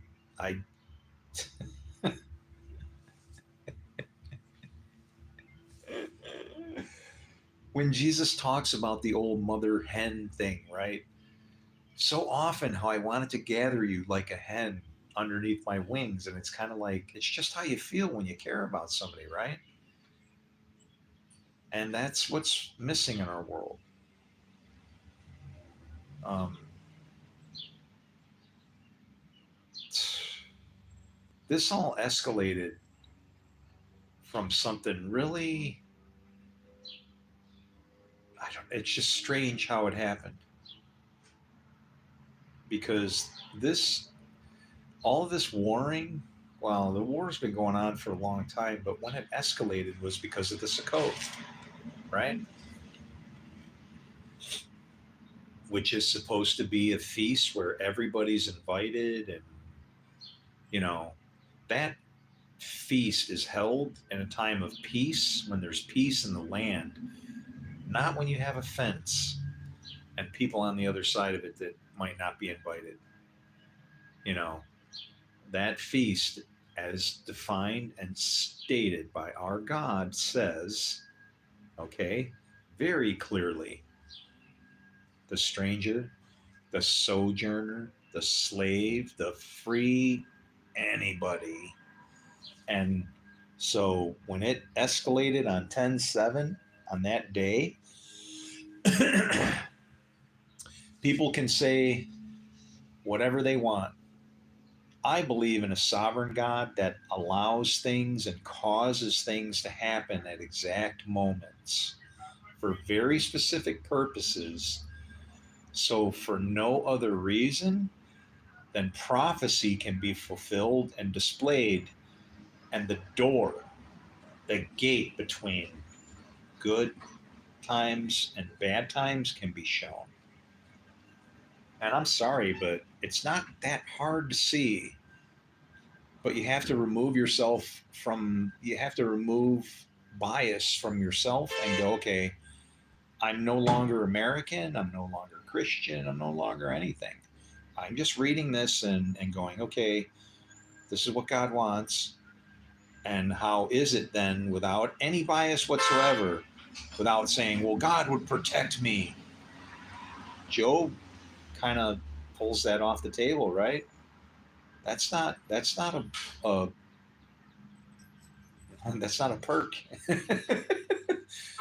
He said, though he slay me, yet I will trust in him. So you can't say he's going to save me. Otherwise, Job was lying or was inaccurate. And that's one thing. When I read that book of Job and it talked about accuracy, I'm like, whoa, that book raises the bar. And I taught that at my church, the church I can't go to anymore. If I'm caught on the grounds, I'll be labeled as trespassing and arrested. It's true. Um, But yeah, there's things in the book of Job, when I saw that, I was like, ooh, he didn't say they spoke wrong necessarily, right? He said they didn't speak accurately. And that to me, as being like an engineer, a designer, aerospace mechanics, whatever. Uh,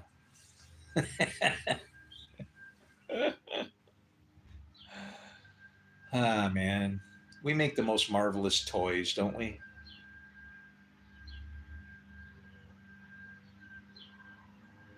We can make all this stuff and use it for love. And I see like robots that are made to be built for an army. It's like, are you insane? Talk about using I mean, those metals that they're made of, that's that belongs to our God. And like, and you're using it to construct an implement of war, and you don't see where that kind of is, like kind of watcher kind of stuff from the book of Enoch. uh yeah.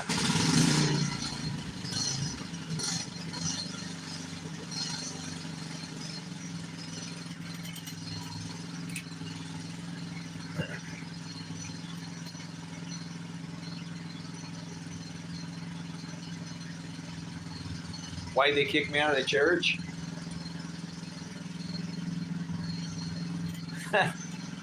You want to know the truth? How about if I give you the phone number first? 716 532 5441. That's the number to the church. 716 532 5441. Okay? I think that's the number. But now I'll tell you why. Um, I was kicked out because I was trying to warn him before the pandemic that there was going to be a pandemic. And I wanted to show my pastor what we needed to do in the Bible in order to not have the pandemic. And as such, the God that I serve and that all are subservient to, including you, uh, could have been honored and would not have to instead allowed a really bad thing to come and tear apart our world and set things in motion for some really bad things, which continue to unfold. And like I said, before it happened, this is a Pentecostal preacher. The church isn't Pentecostal, but that's his background. He came from a Pentecostal church, and somebody comes to him filled with the Holy Spirit and he blows him off. Talk about hypocrite. You want to know what the funny thing is? His name's Simon Peter.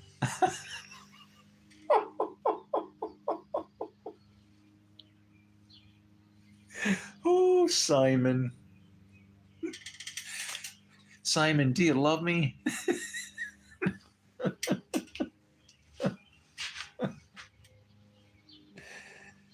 Oh, man. You know, he used to cry when he used to preach. He doesn't anymore. It's almost like he lost something. And I'm not saying I liked that, but I felt it was like, I can tell this has hit this guy in the gut, man. When God gets you, it's like, and I could see it. And it's like I could identify with it. Not anymore. Not anymore. But yeah.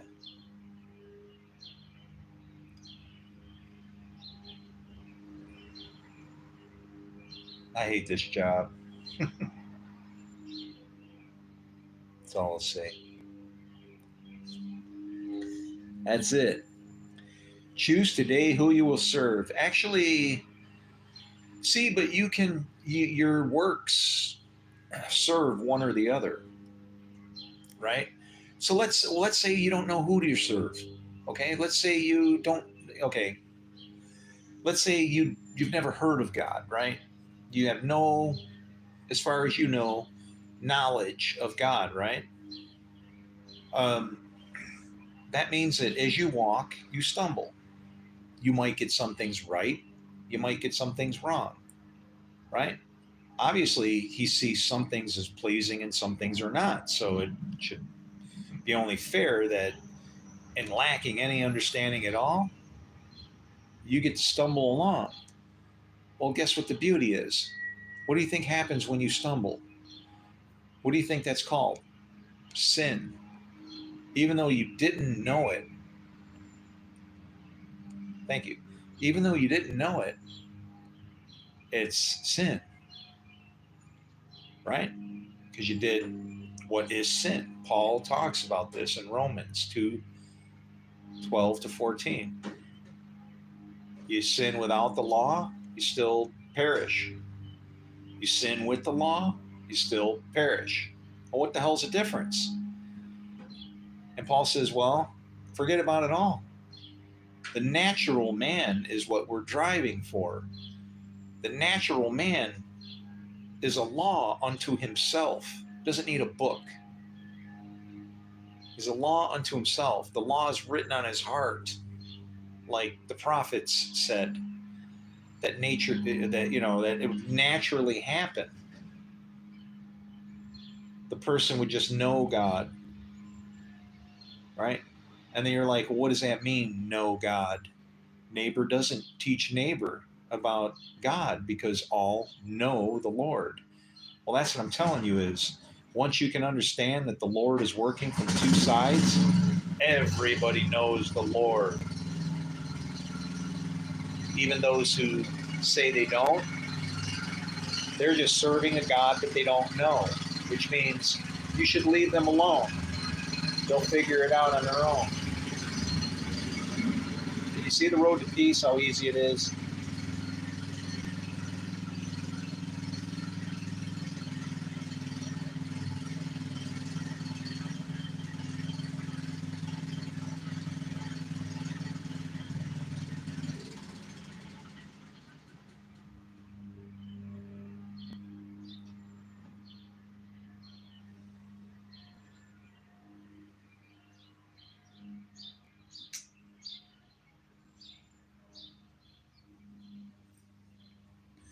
Yeah, I'd be throwing a bungee cord on that thing.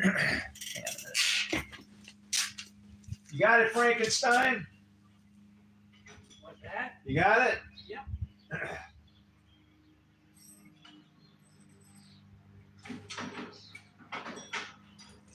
You're just a badass. I don't want to stop you from exercising, you know? I get to walk around doing my lawn and you drive around in that pretty thing, lazy and shit, so I figure I don't let you move your gate on your own, right? There you go. I love you, man.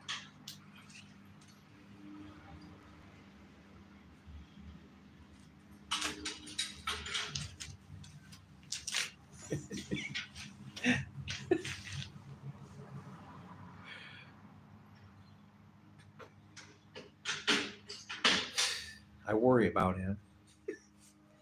I can't help it because I one time looked out the front window and he's laying on the ground, man. He died. Hey, kind of got him going, man.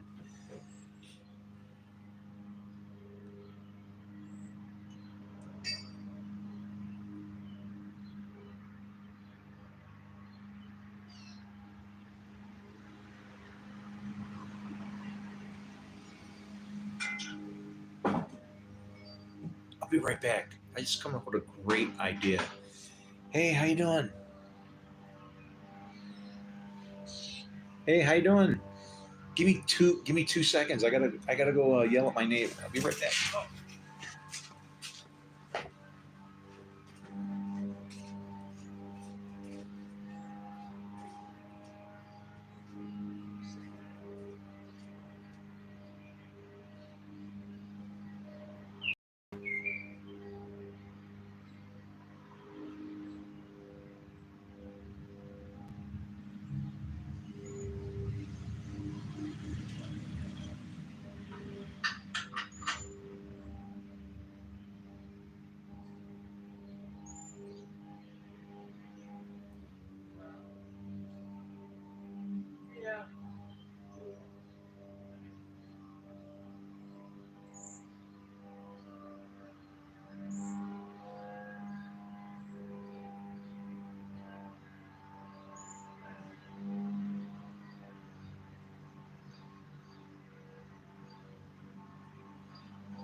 well, that was really cool.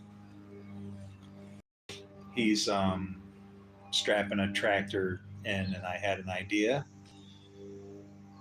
and it was weird because I went over there, and it was what I was thinking anyway, more or less. I'm like, so then we just kind of, yacked it up for a couple seconds. But anyway,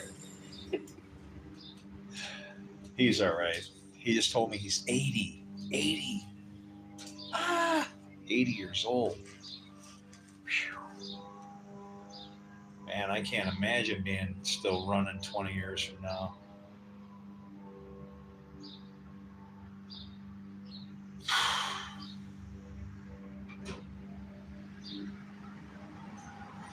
It must be end times. Well, they say men will seek death and not find it, right? Hey, what's up?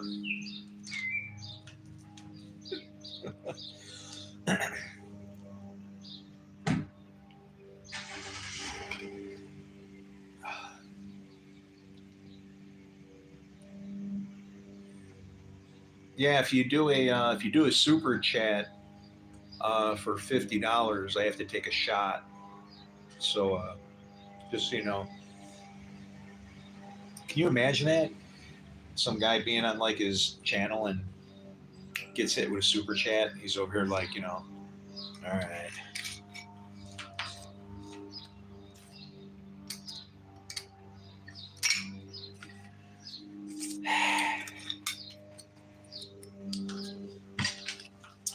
Now you see how much I put in there, right?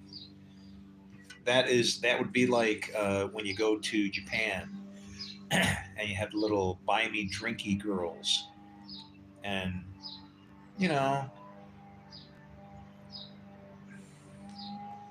they're cute, and they'll take all your money, and they can start wars. So, but anyway, yeah. Hi. Oh, $20 to have a drink with me? There you go. See you later, GI. Pew.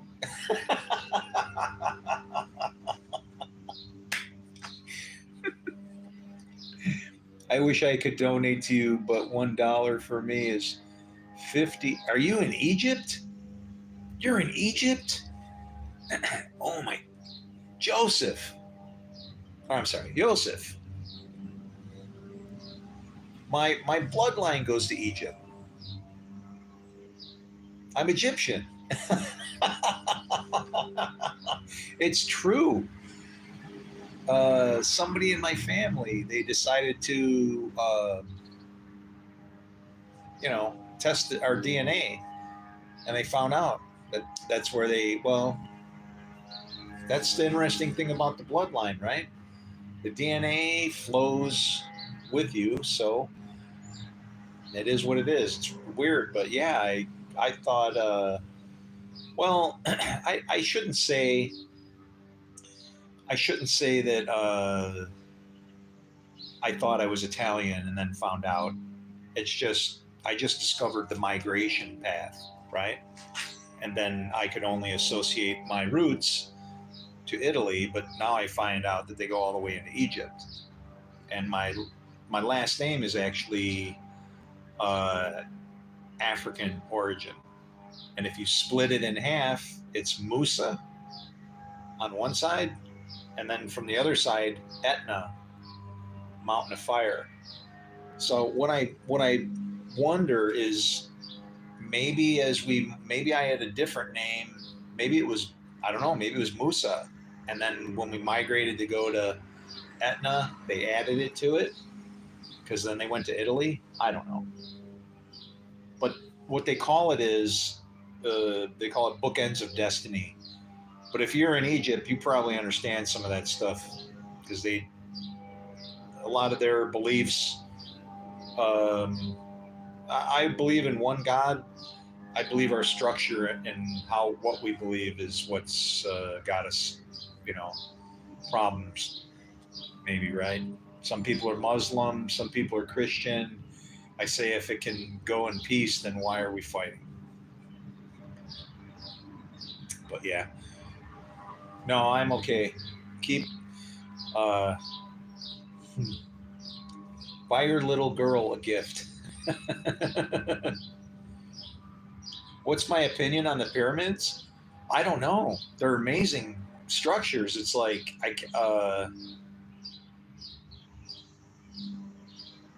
I don't know. Um, and they're finding out strange things, right? Or maybe they are. I don't know what's real anymore because there's so much junk, you know, out online, right? Uh, I've I've I've heard stories where they say that they could generate a certain kind of energy within them based off of, and I believe that there are ways to produce energy, right? Like, I mean, Nikola Tesla, he's at least more current in our own time, right? That's somebody that was alive that could do weird stuff, right? And yeah, you can play with that stuff, and that's fun. But it's like you don't want to give that kind of stuff to the world, right? You know how to do it or not. They're just not. They don't understand it. It's like everything turns into what, a great weapon that can destroy from afar. And oh man, why?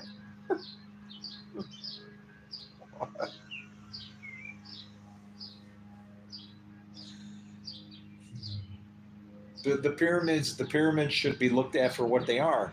Some other civilization had them. What were they used for? You know, and well, like I said, they're finding weird things supposedly, energy stuff, and could be connected with aliens or whatever. How do I know? Maybe there are aliens, right?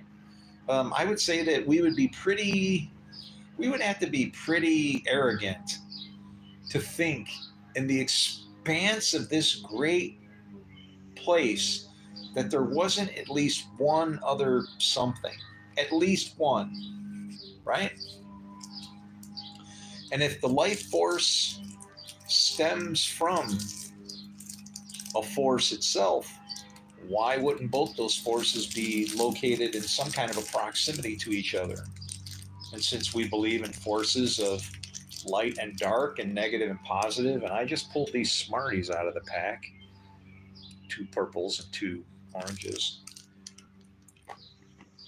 on a balance between light and dark, good and evil, and the ability to divide it.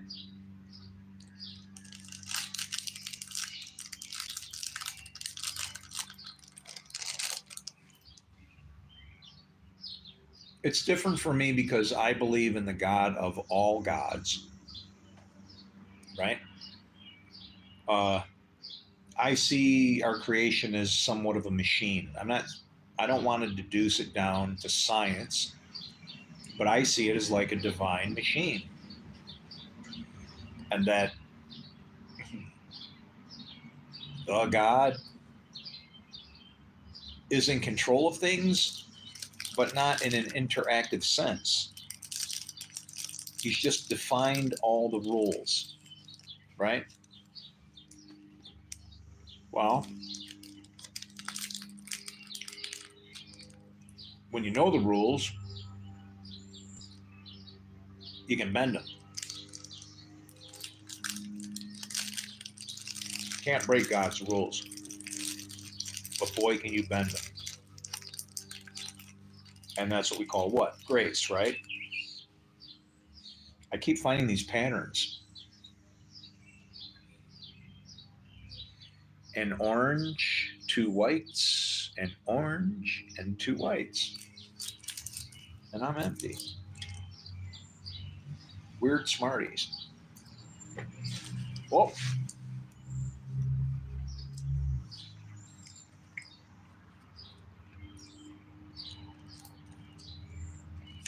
I found an orange. Woo! Wow. I would have swore I dropped two of them. I must have snatched that thing out of time. My reflexes are very good. Um, for being 60.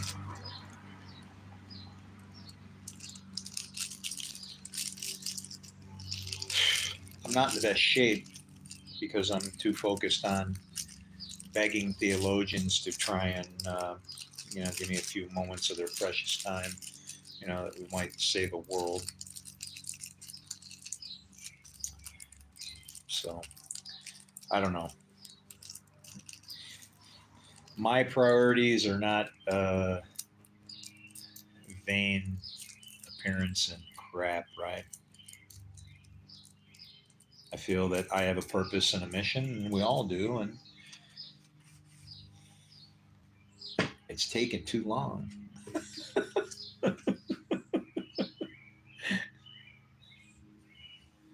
Uh,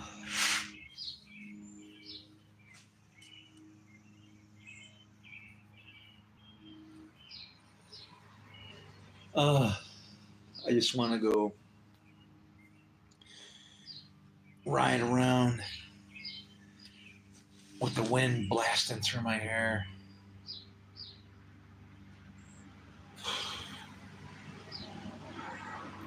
Or maybe sit with no worries on the edge of a stream and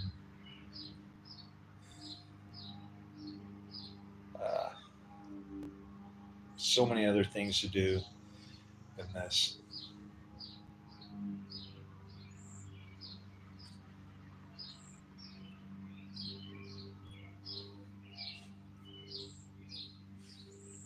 Wow, the pyramids. Who knows?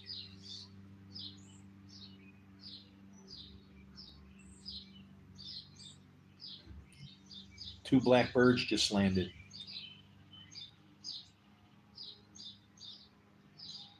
and then a third came. They're picking on the seed that I throw at the end of my driveway. Or maybe not. No, they just landed there, and now they all left.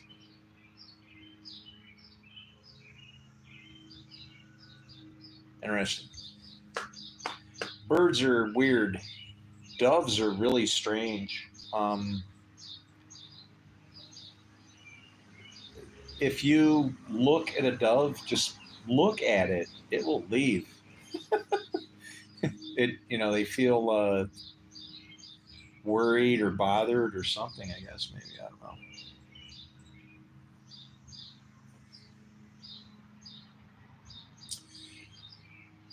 I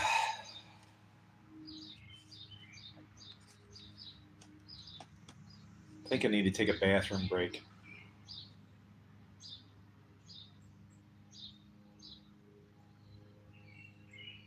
It's hard. What do we got? 2 hours and 20 minutes. We gonna do the marathon stream today? How's the battery working? Oh wow, look at that, man. We're kicking kabooty.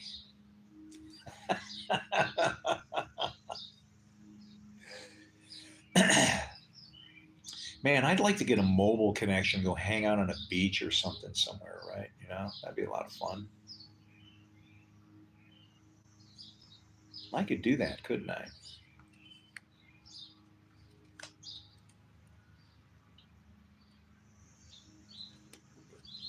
Hmm.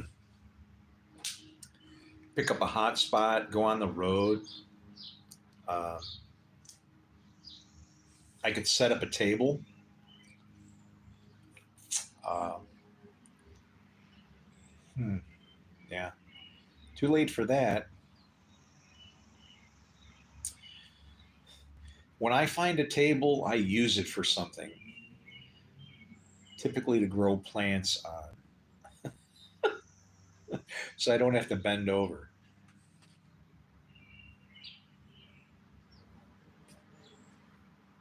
Like if my house was full of tables, it would just be wonderful. But I mean, that's kind of like a greenhouse within my house. So yeah, it's true. I'm a gardener.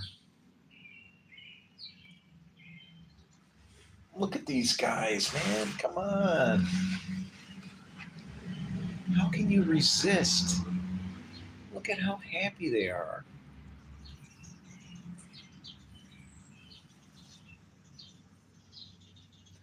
How How you guys doing? You all right? I know. I see your sister struggling over there. She's trying. Yeah, and I know you guys definitely fell off, didn't you? Oh, wow. Hey, can't have them all. That's a dead soldier. How's this one? Oh, that one's number two. We'll have to fix them up.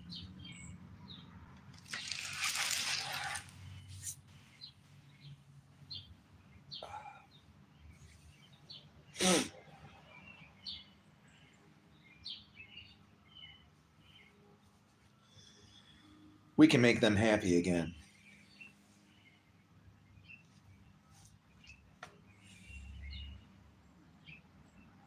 Reusable parts. Holy moly, those guys are really kicking butt. Wow. How many are in there? One, two, three. Ooh. The gears are turning, man.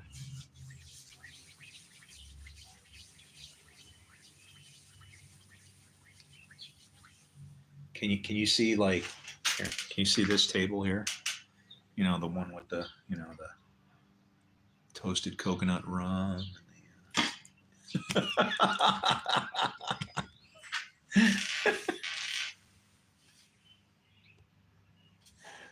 uh,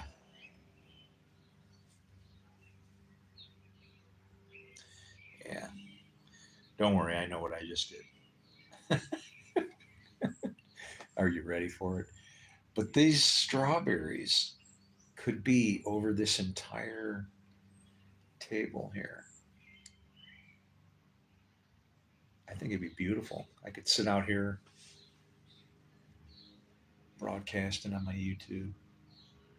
Hi guys, I love you. Can save the world. Just trust me. Give me a chance. Eating strawberries. Ooh. I could have an ice bath and I could dunk them like fresh right off of the plant. Actually, if they're hanging on there, you could take the runner and I could dunk it and freeze it right on the plant, pull it out, and then pour the magic shell on there. And I had like chocolate covered strawberries fresh on the vine. They could even be connected right to the plant and chocolate covered. That sounds like something. That would be like somebody's going to sell that shit. You realize that? I come up with these ideas like that. Somebody's going to do that. Somebody's going to grow strawberry plants, freeze the berries right on the plant so they're cold enough to then magic shell. And then you can have literally chocolate covered strawberries right on the freaking plant. That's how I have sex.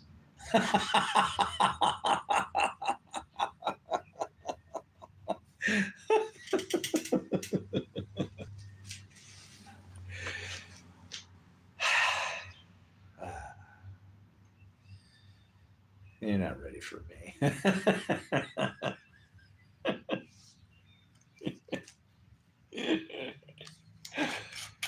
Ah, shit. This is bad. I'm out of beer in that can. Ooh. This is just so good, man. This toasted coconut, whatever it is. Be really good. You know what it'd be good in? Ooh. Oh. I could have the drool coming out now like Homer Simpson, right? This would be really good in a vanilla shake. Ooh. Oh, with bacon. You ever had a bacon milkshake? I know, and you're like, what? Oh boy. Uh oh. Sorry, Joseph. Yeah. Forget the law of Moses, man. Go back to the Noahide thing. Eat what you want. Fear of God is given to you. That was a really bad. People don't realize what happened to us at the end of the flood. It was. We don't understand what happened with the transfer of power there. Uh, in order to serve the Lord, you have to fear the Lord. But guess what he said? He said, the fear of everything will be of you. We became lords. We became responsible of for this place. And that's why we became watchers again, giants. And what's funny is we don't get it because when it says men of renown, okay, it says men of renown. Do you know what renown translated from English into Hebrew is? Hashem, men of the name. Is sinking in a little bit for you. And look at us on the other side of the world. Men of the name. Tearing it to pieces, aren't we?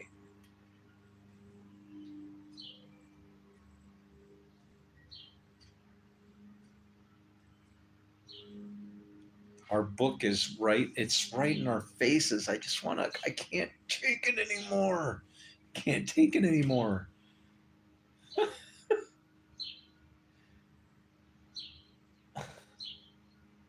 No, I feel like I'm in a bad dream or some shit.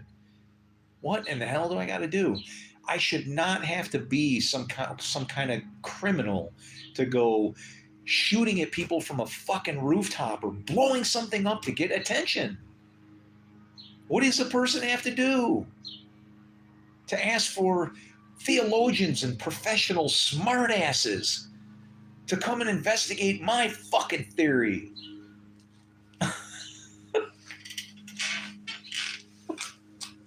You're gonna fucking kill us all, dumb shits. Wake the fuck up. In the name of God.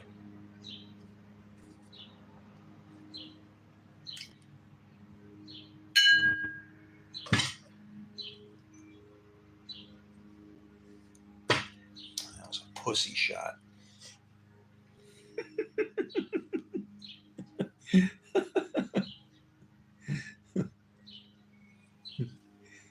Traveling to Egypt is cheap, right? Yeah. You want to know why? Because Egypt is everywhere.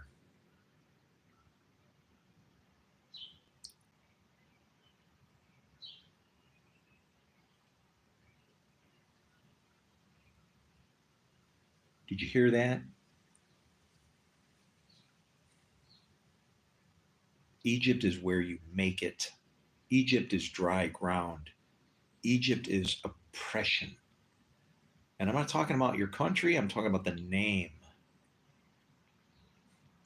Egypt, the name itself represents a struggling, oppressive place. But guess what? That's where birth comes from. That's a woman giving birth. Everything comes out of dry ground. The more you're forced to struggle, the more you're forced to try and survive. And the more you're forced to try and survive, the more survival of the fittest is going to come into play.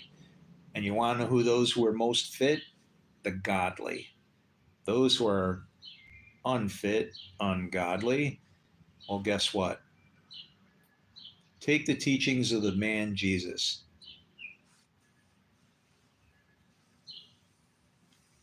Evil divided against itself will not stand. Let the dead, evil, bury the dead, evil. Absolve yourself of all the problems. It's such a simple thing. How did we turn it into this? Mm. Uh, Killing me. It is killing me. I think what I should do is I should just, if I don't schedule like an assisted suicide kind of thing, what I'll probably do instead, if I think that maybe I should just try to live and enjoy my life, maybe I'll go and have somebody do like ECT and just have them try and blow my brains out so I don't remember anything or even know who the hell I am, can't think straight. And then I can just, everything's fine. Jesus is coming. Yay.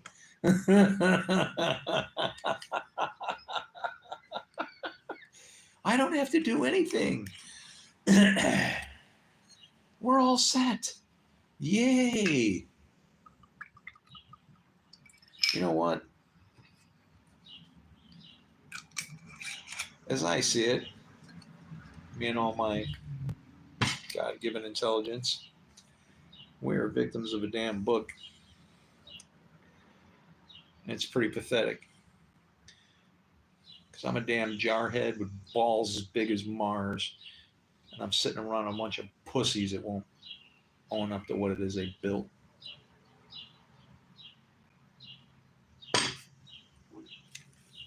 And you know what? That deserves another. Damn it. Damn women. Look at this thing. I'm over here stretching back, trying to see it, the old man eyeballs, oh, what the hell? Yeah, I think she's good looking.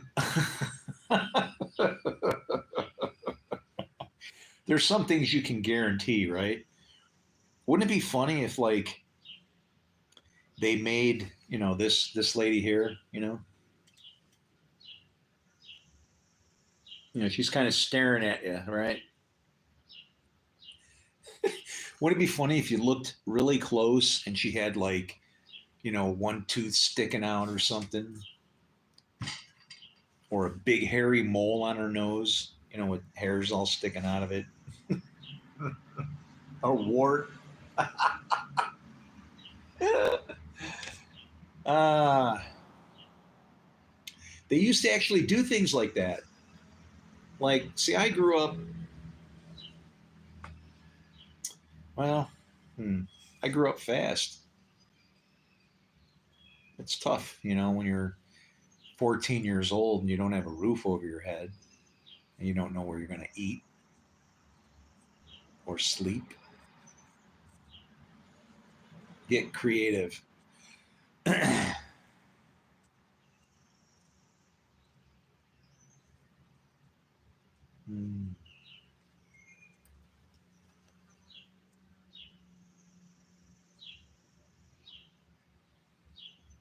And it's funny because I can look at it and I can think, wow, look what I did. 14 years old as a boy, thrown into the world with no parents, nothing. Nothing. And here I am. How many years later? What is it?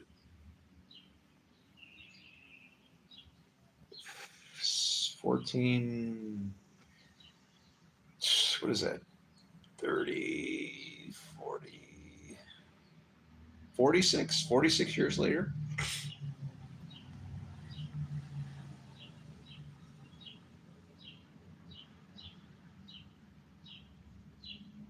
Well, you can't count the whole thing. Once you figure it out, hey, then it's just a cakewalk, right? Easy peasy. No big deal.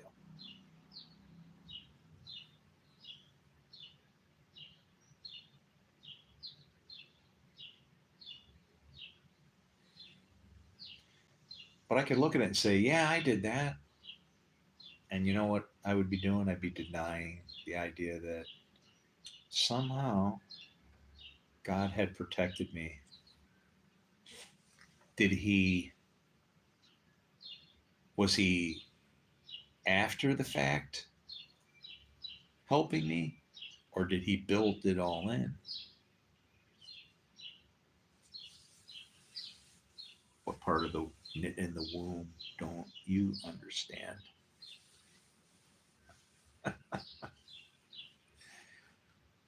We are who we are. The capabilities that we have are just manifested within us from the spirit that we're given. If you don't know who you are, you'll never be what you can be. And sadly, it's not you that's going to suffer, but the world that's going to suffer because you can't be who you can be. You know how bad that is? It's like it's like seeds in a packet that don't get thrown into the soil, or I don't know. Pick whatever analogy you want. You know,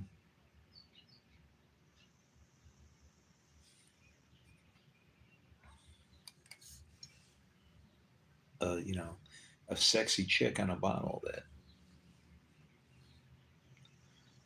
wishes she knew me.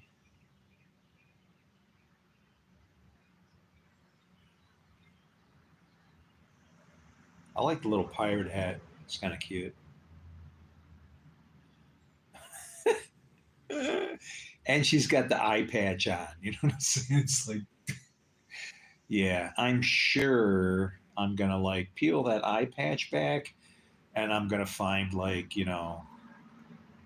some dead socket or something that some crow plucked out as she was climbing the mast to save the ship in a terrible storm. Like and then she rappelled down onto the jib and swung around onto the starboard side, clipped the center mast, threw her onto the port side. Next thing she knows, oh yeah, it's just looking really bad.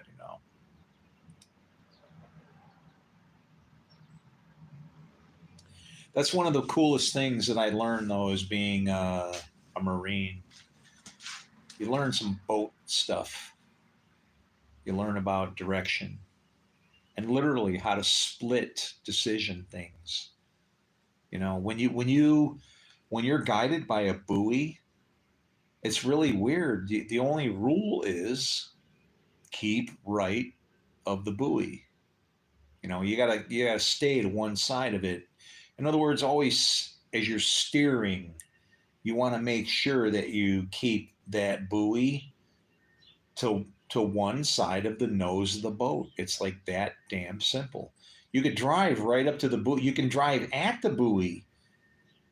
Just don't get it on the wrong. Don't get on the wrong side. It's like the buoy could sit there with an attitude saying, "Don't get on the wrong side of me, man. You ain't gonna like it." And life is like that. And being when I was in the Marines, man, they taught us some stuff like, well, how to kill people. And I don't like that, man.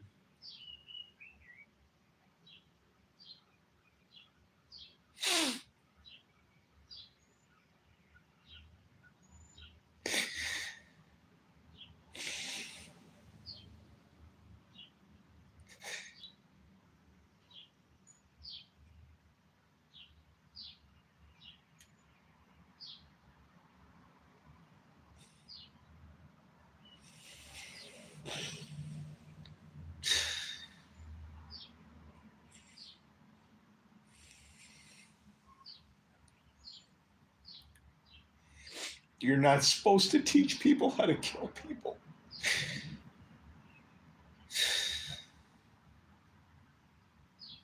And I want to kill those people to teach people how to kill people.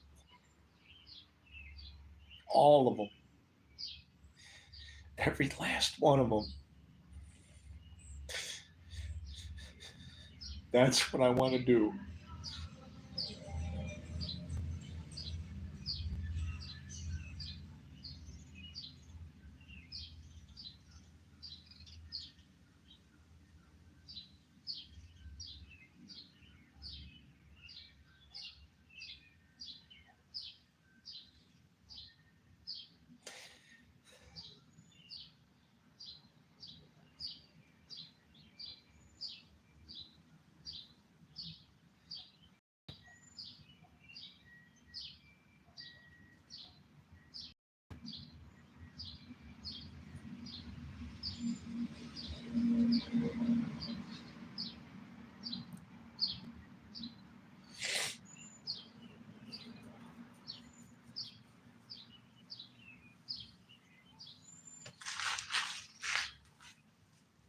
know what? I don't have to do anything.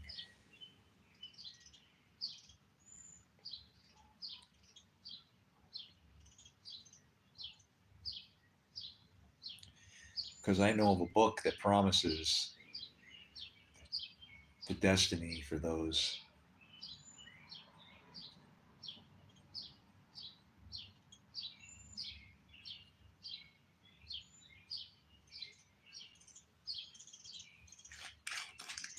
And you know what?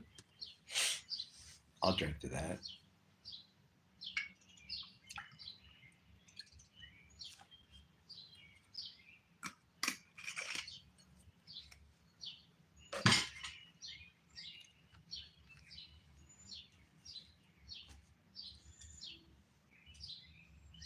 May the house divided fall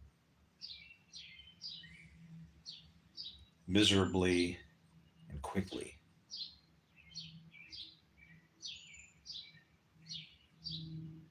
Destroy it all. Let my God sort it out.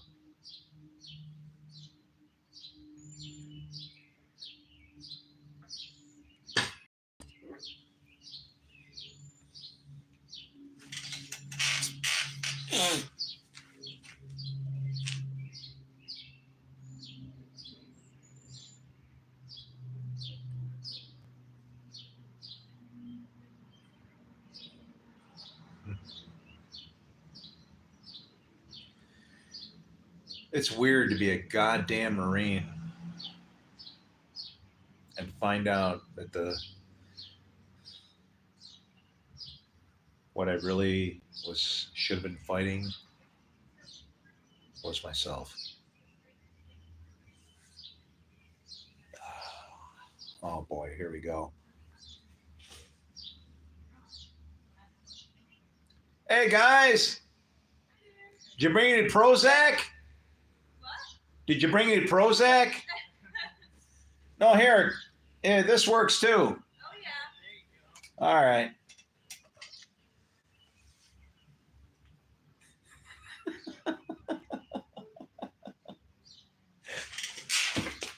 Hey guys. Hey guys. It's a joke. Oh, you're fine. Help who you can, okay? How you can. Yeah, you're fine. Don't worry about it. I don't need vindication. I'm saying help who you can.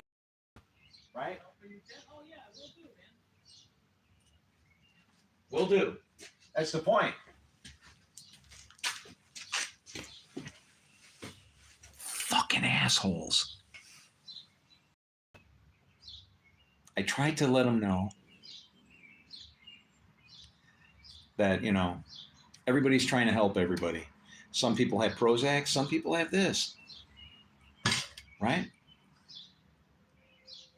That was the point. You're fine. No, don't tell me I'm fine. I know I'm fine.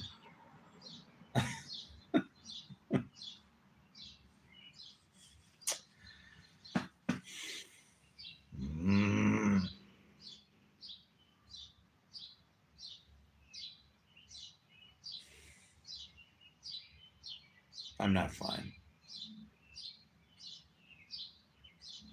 I'm tired of being written off.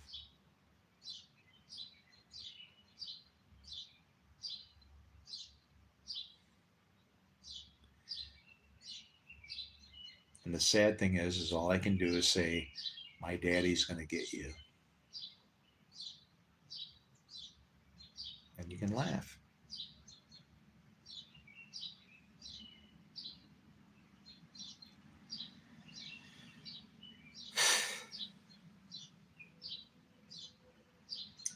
I know what I said, and I know what I say, and I know the direction I'm headed.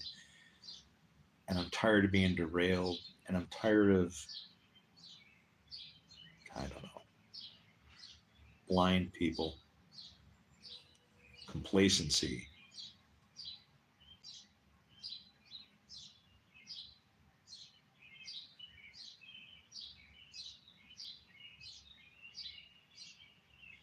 I don't know about you, but when I drop dead, I want to feel good about everything that I've done. every last speck of everything.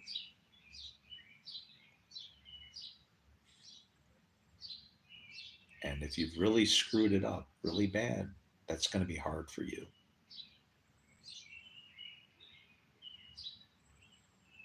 However, if you'd like some peace of mind, if you'd like to talk to somebody, anybody that you would like to talk to right before you die,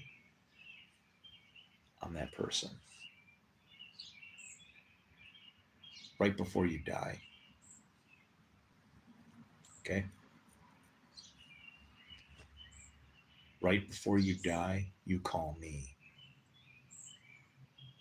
And I'll make sure you don't got to come back here.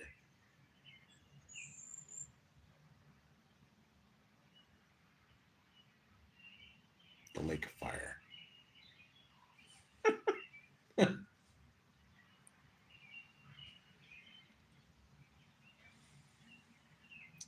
I think our souls, I know our souls are oriented in one direction or the other. And either your soul is going to leave this place headed in the right direction, or it's just going to come right back here and start the hell over again. And yeah, I said that, and I am a Jew.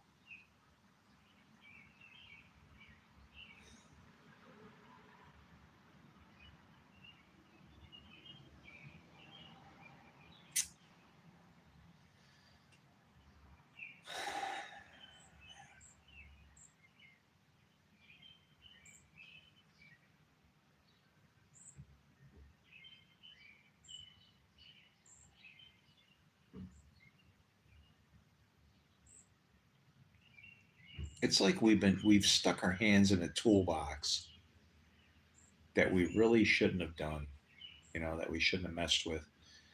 And I recall, okay, please don't think bad of my stepdad. He bought me my first bicycle. Why? Because he might have been a drunk, and he might have been a lot of things that people might consider bad. But you know what he wasn't? He wasn't a liar.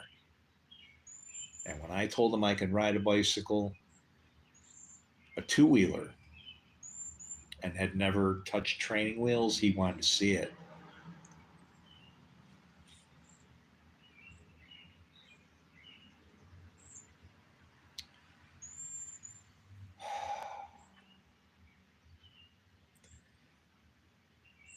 Can I tell you how exciting my life is? I don't want you to think that I'm disconnected and I can't think straight. I want to show you, or this is how my life is.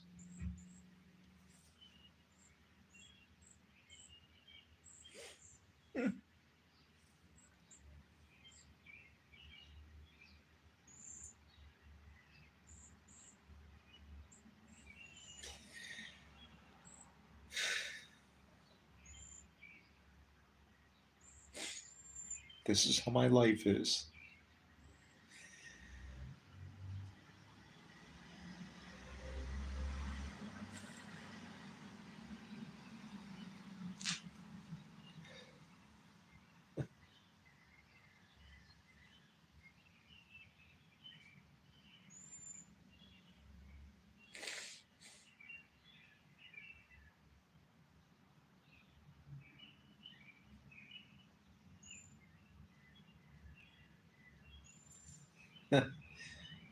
I see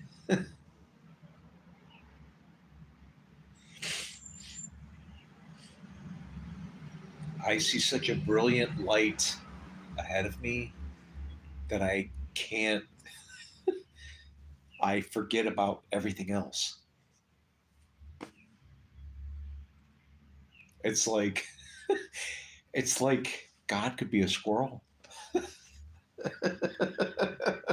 Squirrel.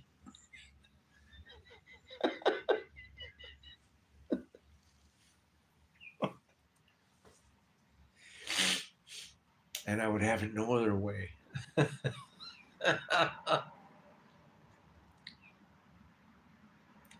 Absolutely.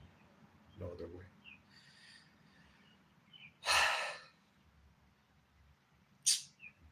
Yeah.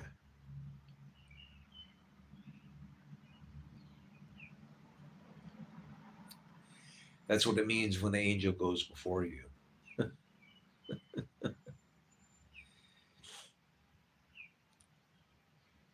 Uh oh.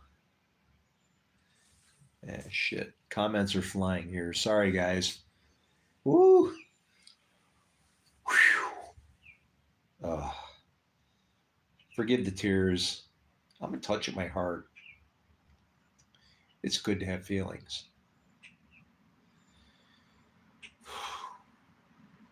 They're going to kill me. I see like exclamation points, so people are saying bad stuff according to, yeah, whoever this.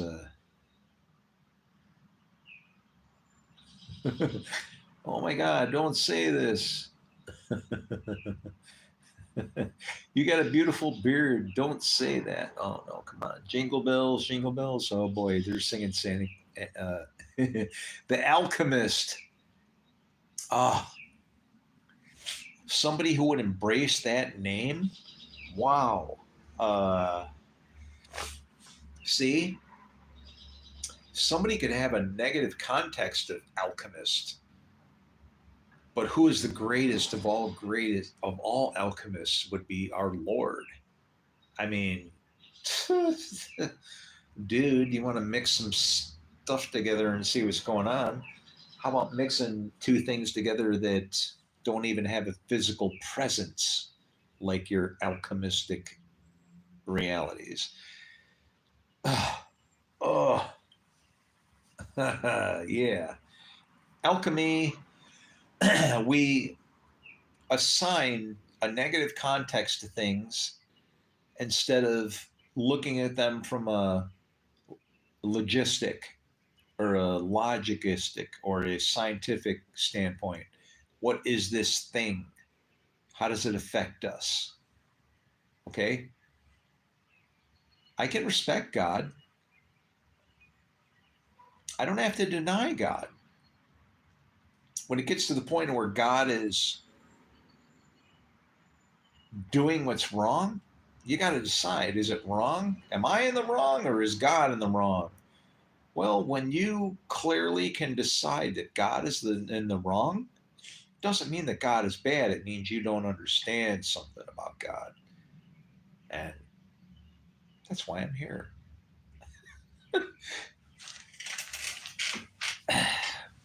Uh,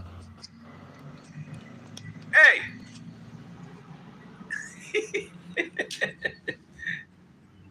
I said, hey, and then I waved. Probably freaked him out. Jingle bells, yeah. You're a peaceful man who shares wisdom. Oh, yeah, nobody should suffer, man. Once you've learned it, help everybody else out. Even if it's embarrassing, hell yeah. Shit. I would embarrass myself a million times, but why? Then it would give me purpose before the God I serve because everything that I've done should have a purpose. So when the things that embarrass me have a purpose, guess what? There's no more reason to be embarrassed. Are you free? Let me know. 716-229-1343.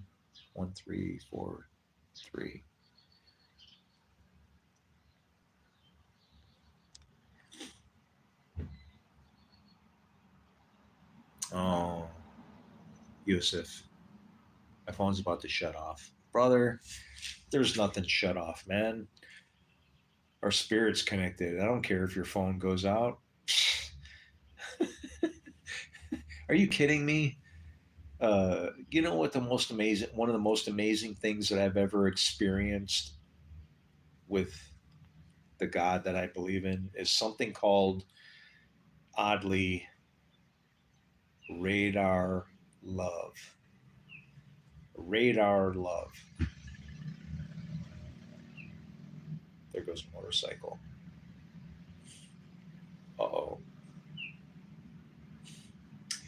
been driving all night, my hands wet on the wheel, and the voice in my head, and the voice in my head that drives my heel. Where's the heel? Is the heel behind you or before you? Do you want to know what the name of that band was that made that song, Radar Love?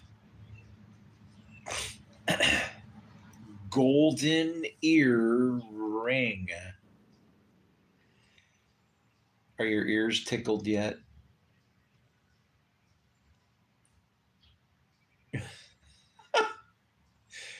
Oh my God. There's so much of the God that we serve embedded within everything. And why did it happen? Well, because the Jews showed up. They took a hold of everything. Yeah, my three sons of the freaking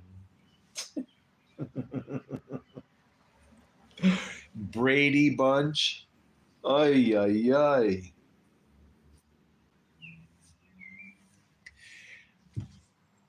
The Jews have been trying to systematically take hold of what only God can do, and instead of seeking a Messiah, uh, yeah, I'm that guy. I'm the Messiah. Can you believe it? No. I'm just the first piece of the Messiah, if you want to call it that. No. We are all Messiahs. It's a body. It's a everybody counts. If you're going to put it all on one man, then blame it on Adam. If you want to save it, well, then I think that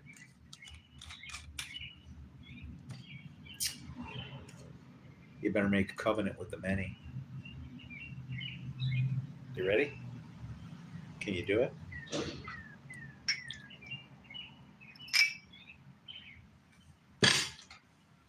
Here's to a world that will rise or fall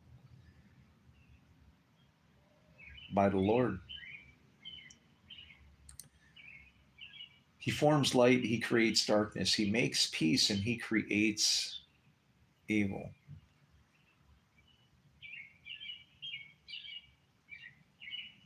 Man was created by Elohim.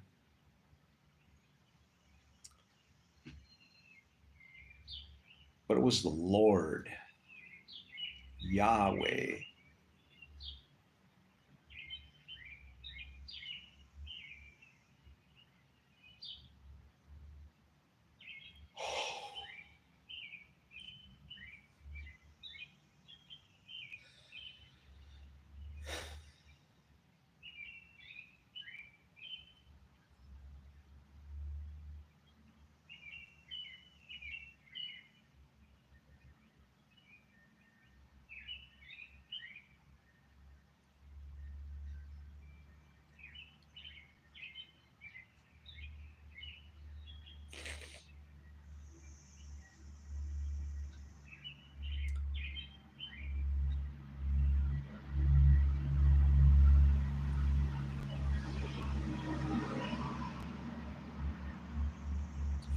You are Elohim.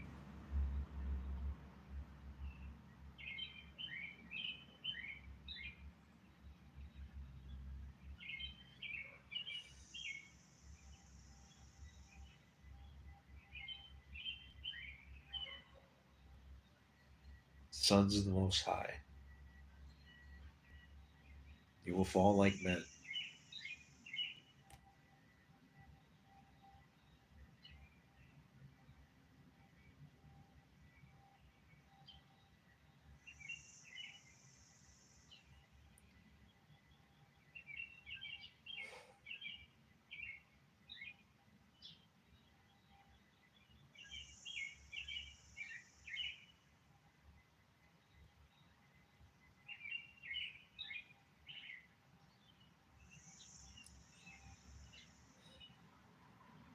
or you live like gods, serving the God of all gods. To him be all honor, praise, and glory be.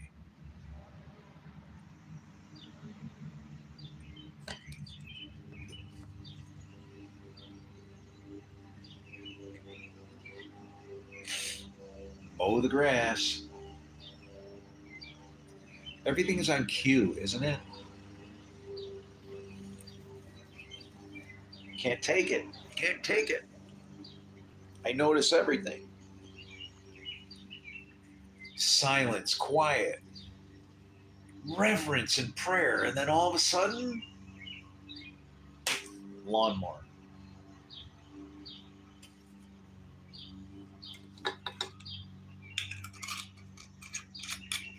Guys, I don't want to cry anymore. We're screwed. Sorry, my phone is. It's okay. It's back on. I don't know. Yosef, brother, you're in Egypt. It's crazy. I. It's funny how demographics, names, right? Presuppositions of images that we have of these distant, far off places. It's like, you know, you're thinking Egypt. It's like a. Sorry, but yeah, yeah. Like pyramids in the desert, right? Like as if there's no Walmart. Is there a Walmart in Egypt? That's what I want to know. Let me know. If there's no Walmart in Egypt, then I would think that the world is going to end. Maybe. I'll bet you there's a McDonald's. I'll be right back. I need to go to the commode. Oh, yeah. Oh. I'll be back if the God of the skies will let me come back. But if I don't come back, then you know that I would go the dead away.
I needed some candy.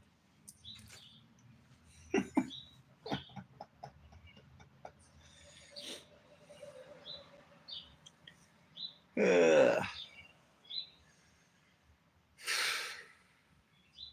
I hate this thing. This is stupid. It's pointless.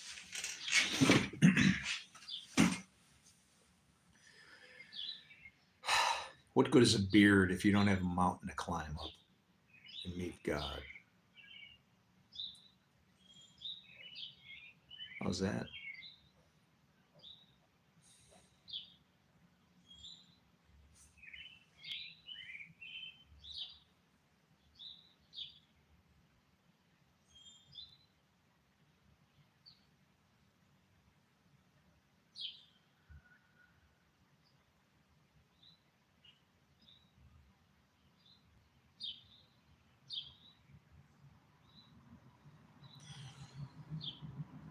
Did you, did you hear that? Probably not. It was like, it sounded like people screaming. Weird. Uh-oh. Oh.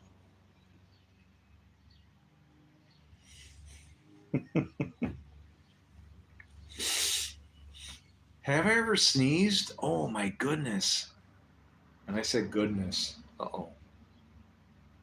That's serious.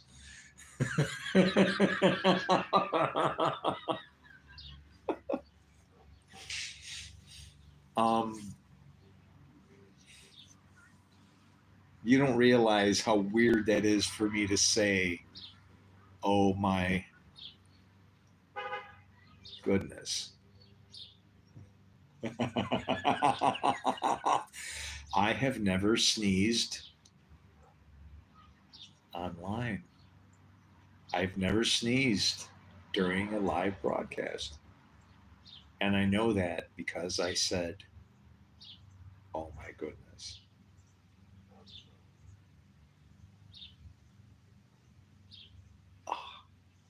Oh, my brain is so.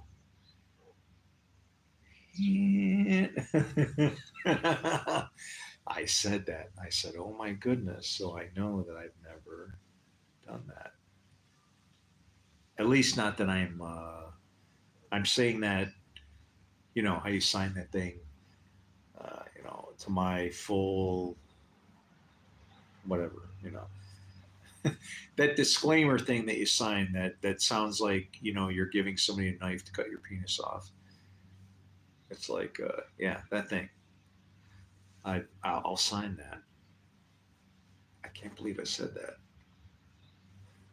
Hmm. It's weird. My goodness.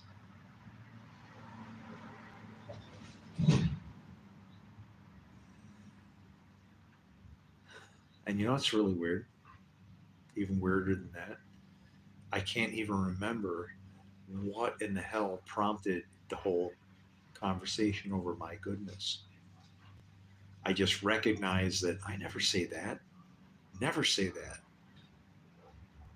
And then it made me think. And I said, well, that, what I was going to say must be true.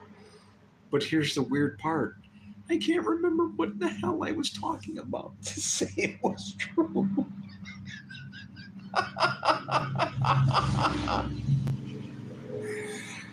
And I find comfort in it because I know it doesn't matter. Why? Because even though I can't remember it, it still was true.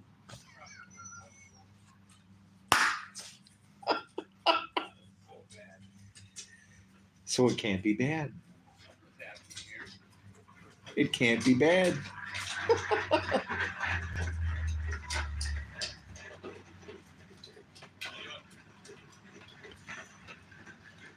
Hey, did you have a big wheel? I did, yeah. As a kid? Were you bummed out that the front wheel wore out first? Yes. What did you do with the rear wheels? Hold on, buddy. Wait. John, I gotta go. No, call Johnny back. Come on. We got to talk about big wheels. Damn it.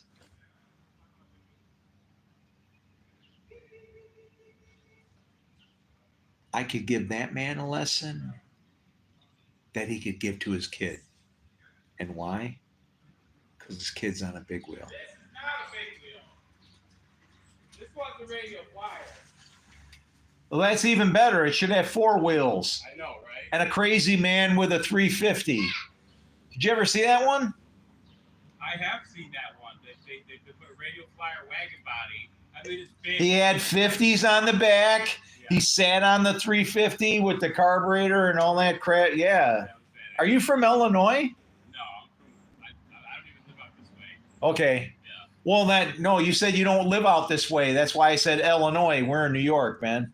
Yeah, I know we're in New York. Yeah. I live up in Tonawanda. Well, that's why I said, are you from Illinois? Yeah, no, I've been through Illinois. I like Illinois. I'm saying, Yeah. well, that's why I remember that guy. But Why, was he out of Illinois? The guy that built that? huh? Was that guy out of Illinois? The guy that Indiana, I think.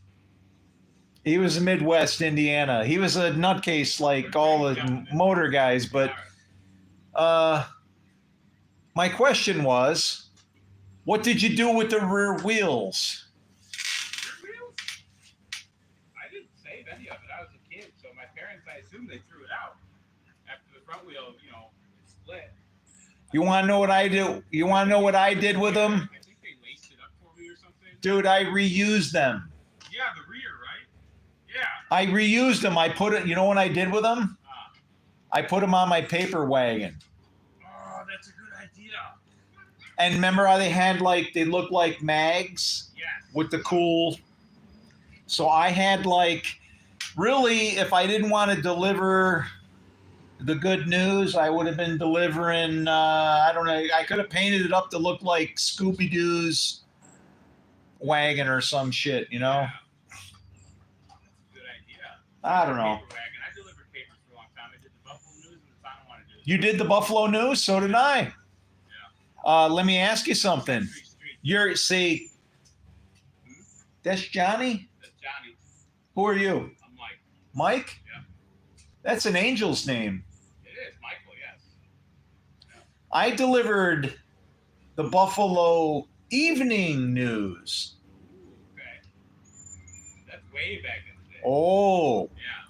I remember my father took me to the printing presses. It was so incredible. your father knew people in the news? Yeah, and we went to the printing presses. Can I tell you something about me? The tour and stuff. What's that? I delivered the very first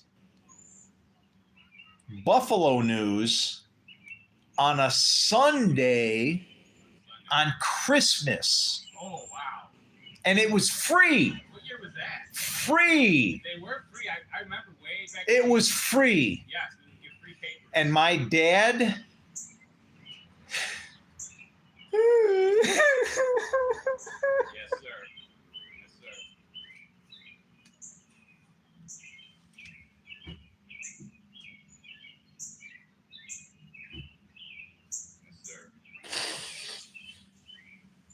Just go. I'm sorry. Nice chatting with you. We'll see you again. Hang in there. It's gonna be all right. He's in a better place.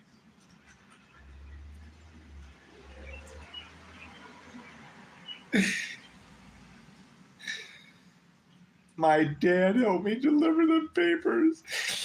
And a year later, they found him frozen to death in his truck, homeless. On Christmas Day.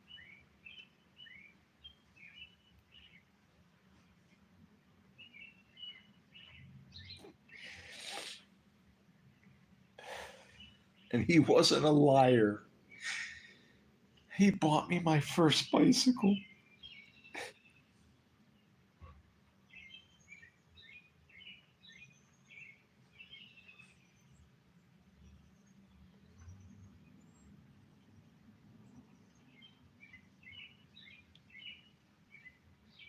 My life has been too hard.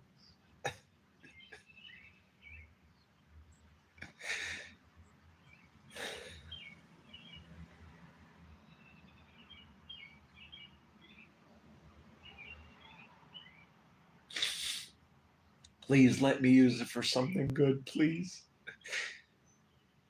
Please. Because if not, you're a piece of shit. I just said that. Does it bother you? It's the truth. Use it for something good. I guess it could happen after I died. Fine. At least it's for something.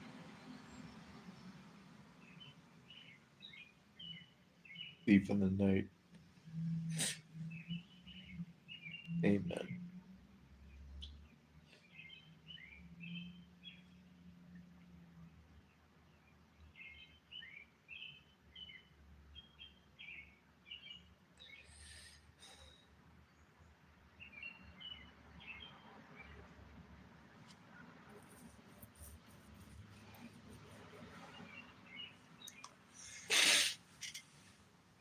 People need to love each other.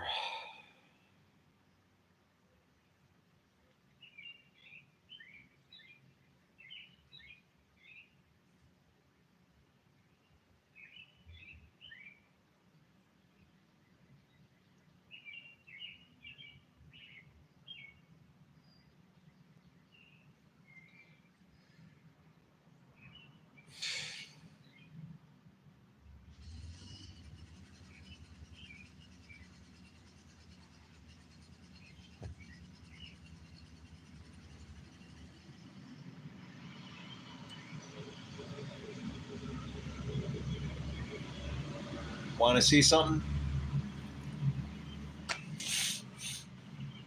He was talking about the Buffalo News, right?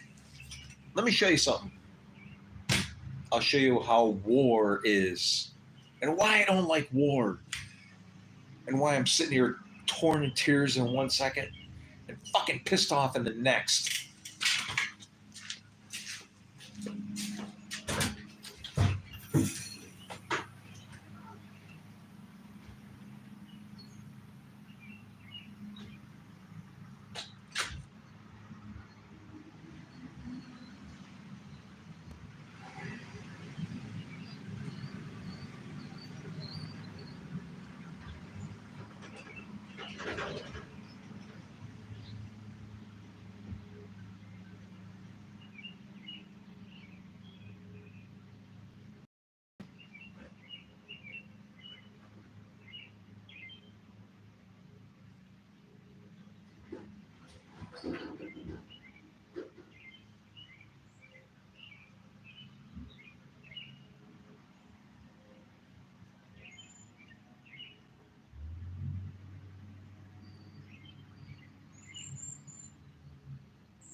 Are you there?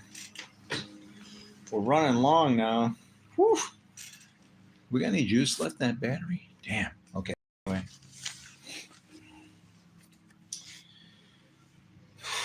For those of you who have hung out and have endured with all my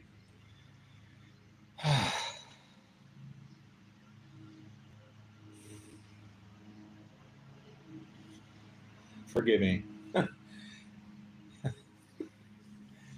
um,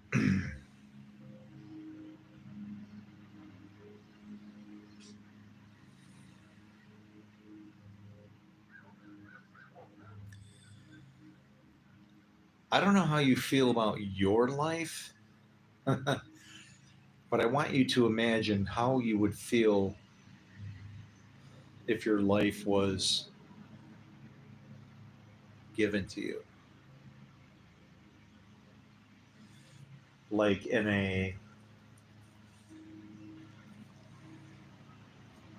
there's too many things lining up weird things, right?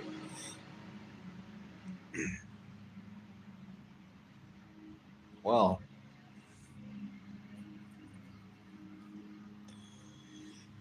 I graduated in 1982, and you know,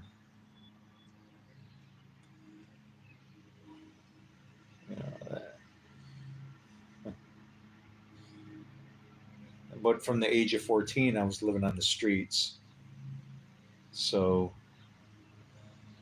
I didn't get to return home to my mom, who had no idea.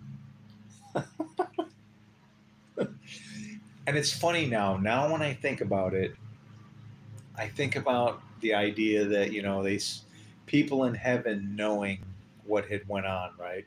But they're absolved of the emotion that might cause them to think negatively. And it's like my mom, unless she was divinely advised, would have had no idea the shit that her son was going through in order to I don't know. um, my mom had no idea I was living on the streets, eating out of garbage cans, sleeping in dog houses. She would have been like any other mom, right?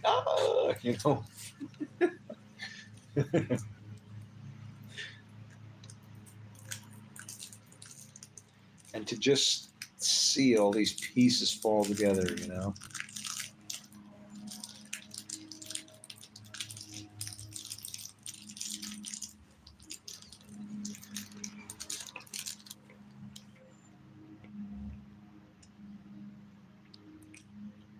But the company I work for,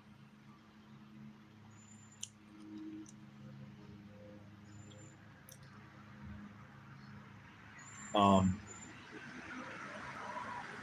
and this isn't a reprint, okay?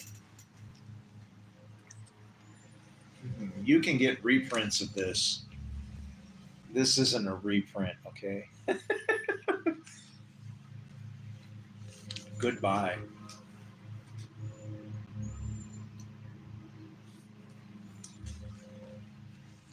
It's symbolic. The Courier Express.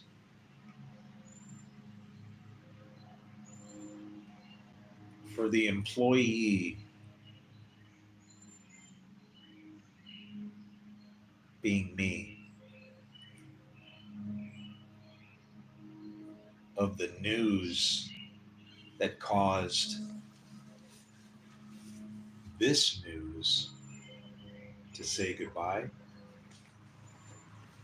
to say goodbye.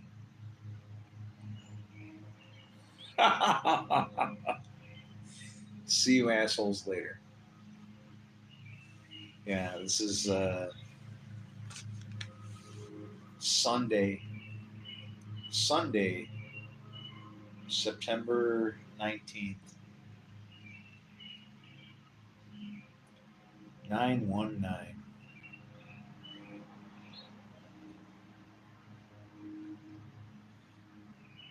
320 pages, 75 cents. Cool. Mostly sunny. Hey, do you remember this? I don't. That's probably way beyond my years. What year is it? 1982? No, I we was weren't born even in alive. 92. 92? Yeah. Yep. Really? Mhm. Yeah.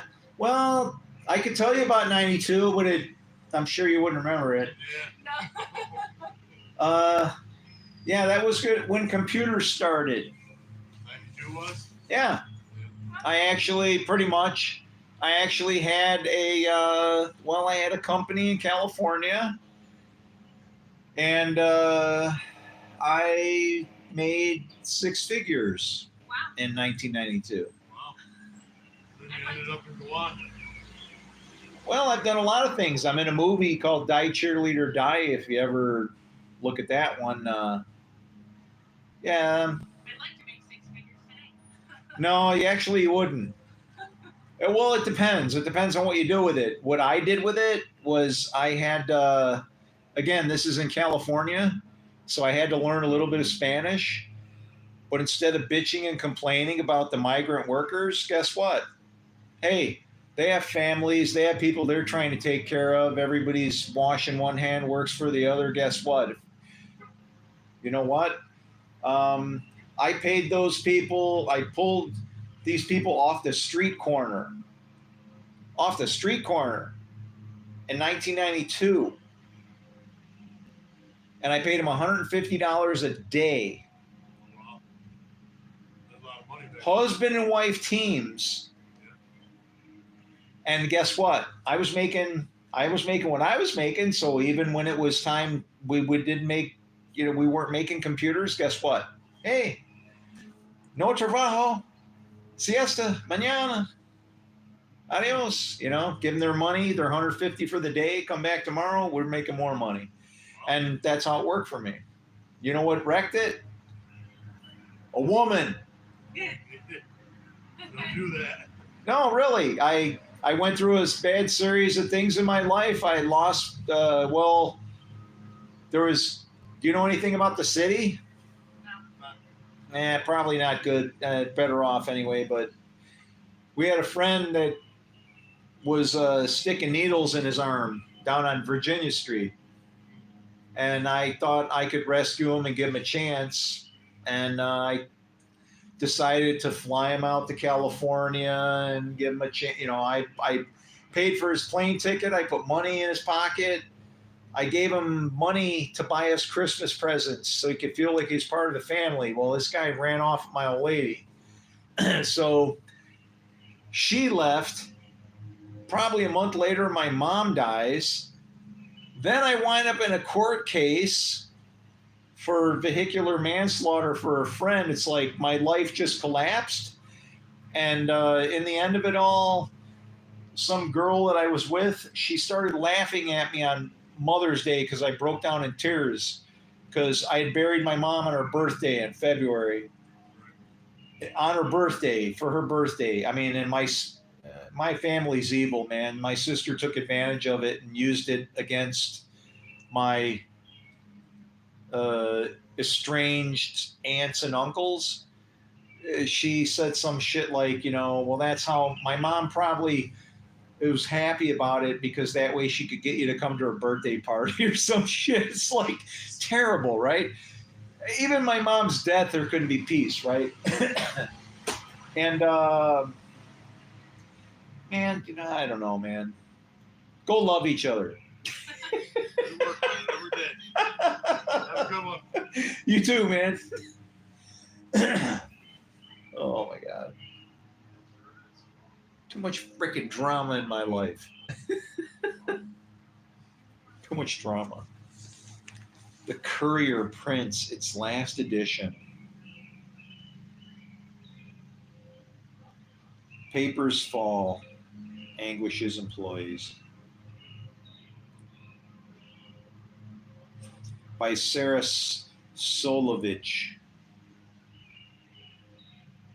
There's not many Vitches around. I'm of a Vitch. I'm a son of a bitch.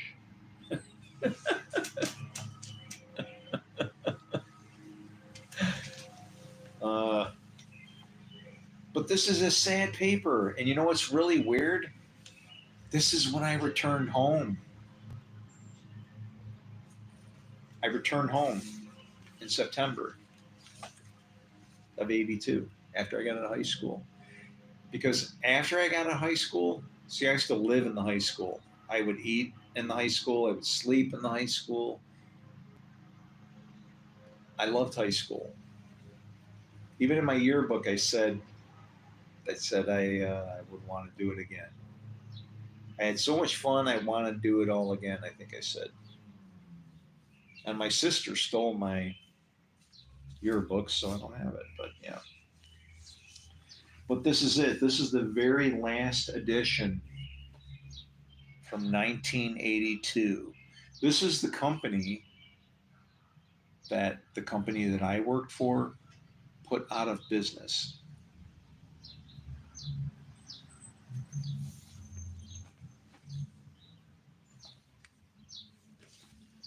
What else was going on in 1982? Are you ready for this? Listen, I have saved everything in my life for a reason. And I want to show you something. This might bother you. I want you to share this and make this go viral. Okay?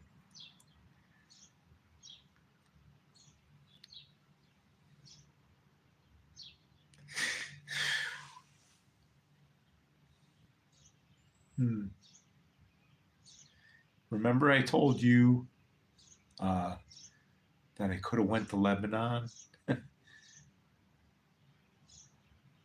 and the movie that I saw where the guy lost his one arm and then he picked it up with his good arm, and I associate that with Judaism and everything. Well, I just want to show you something.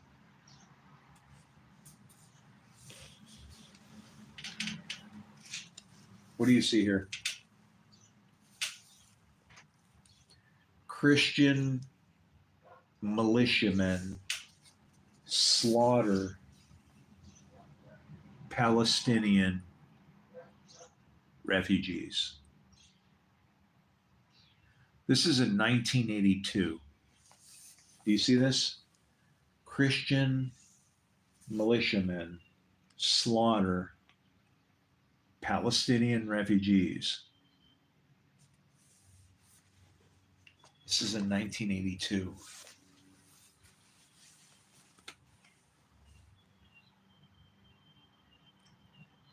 This is where I didn't go. Beirut, Lebanon. Christian militiamen raided the Chatia and Sabra Palestinian refugee camps in West Beirut, killing men, women, and children in a massacre that began Friday.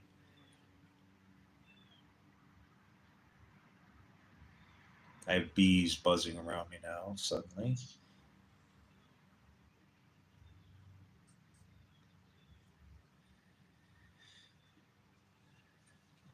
That began Friday and lasted until early yesterday.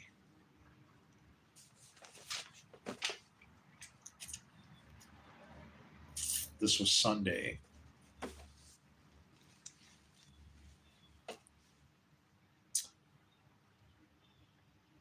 The International Red Cross in Geneva said hundreds of women, children, adolescents, and old men were killed, while the Palestinian Liberation Organization asserted the death toll was in the thousands.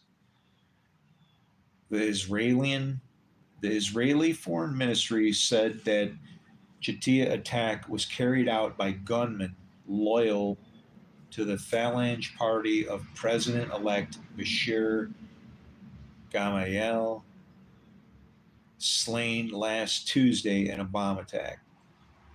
It said Israeli troops fired on marauders and used all possible means and measures to stop the killing.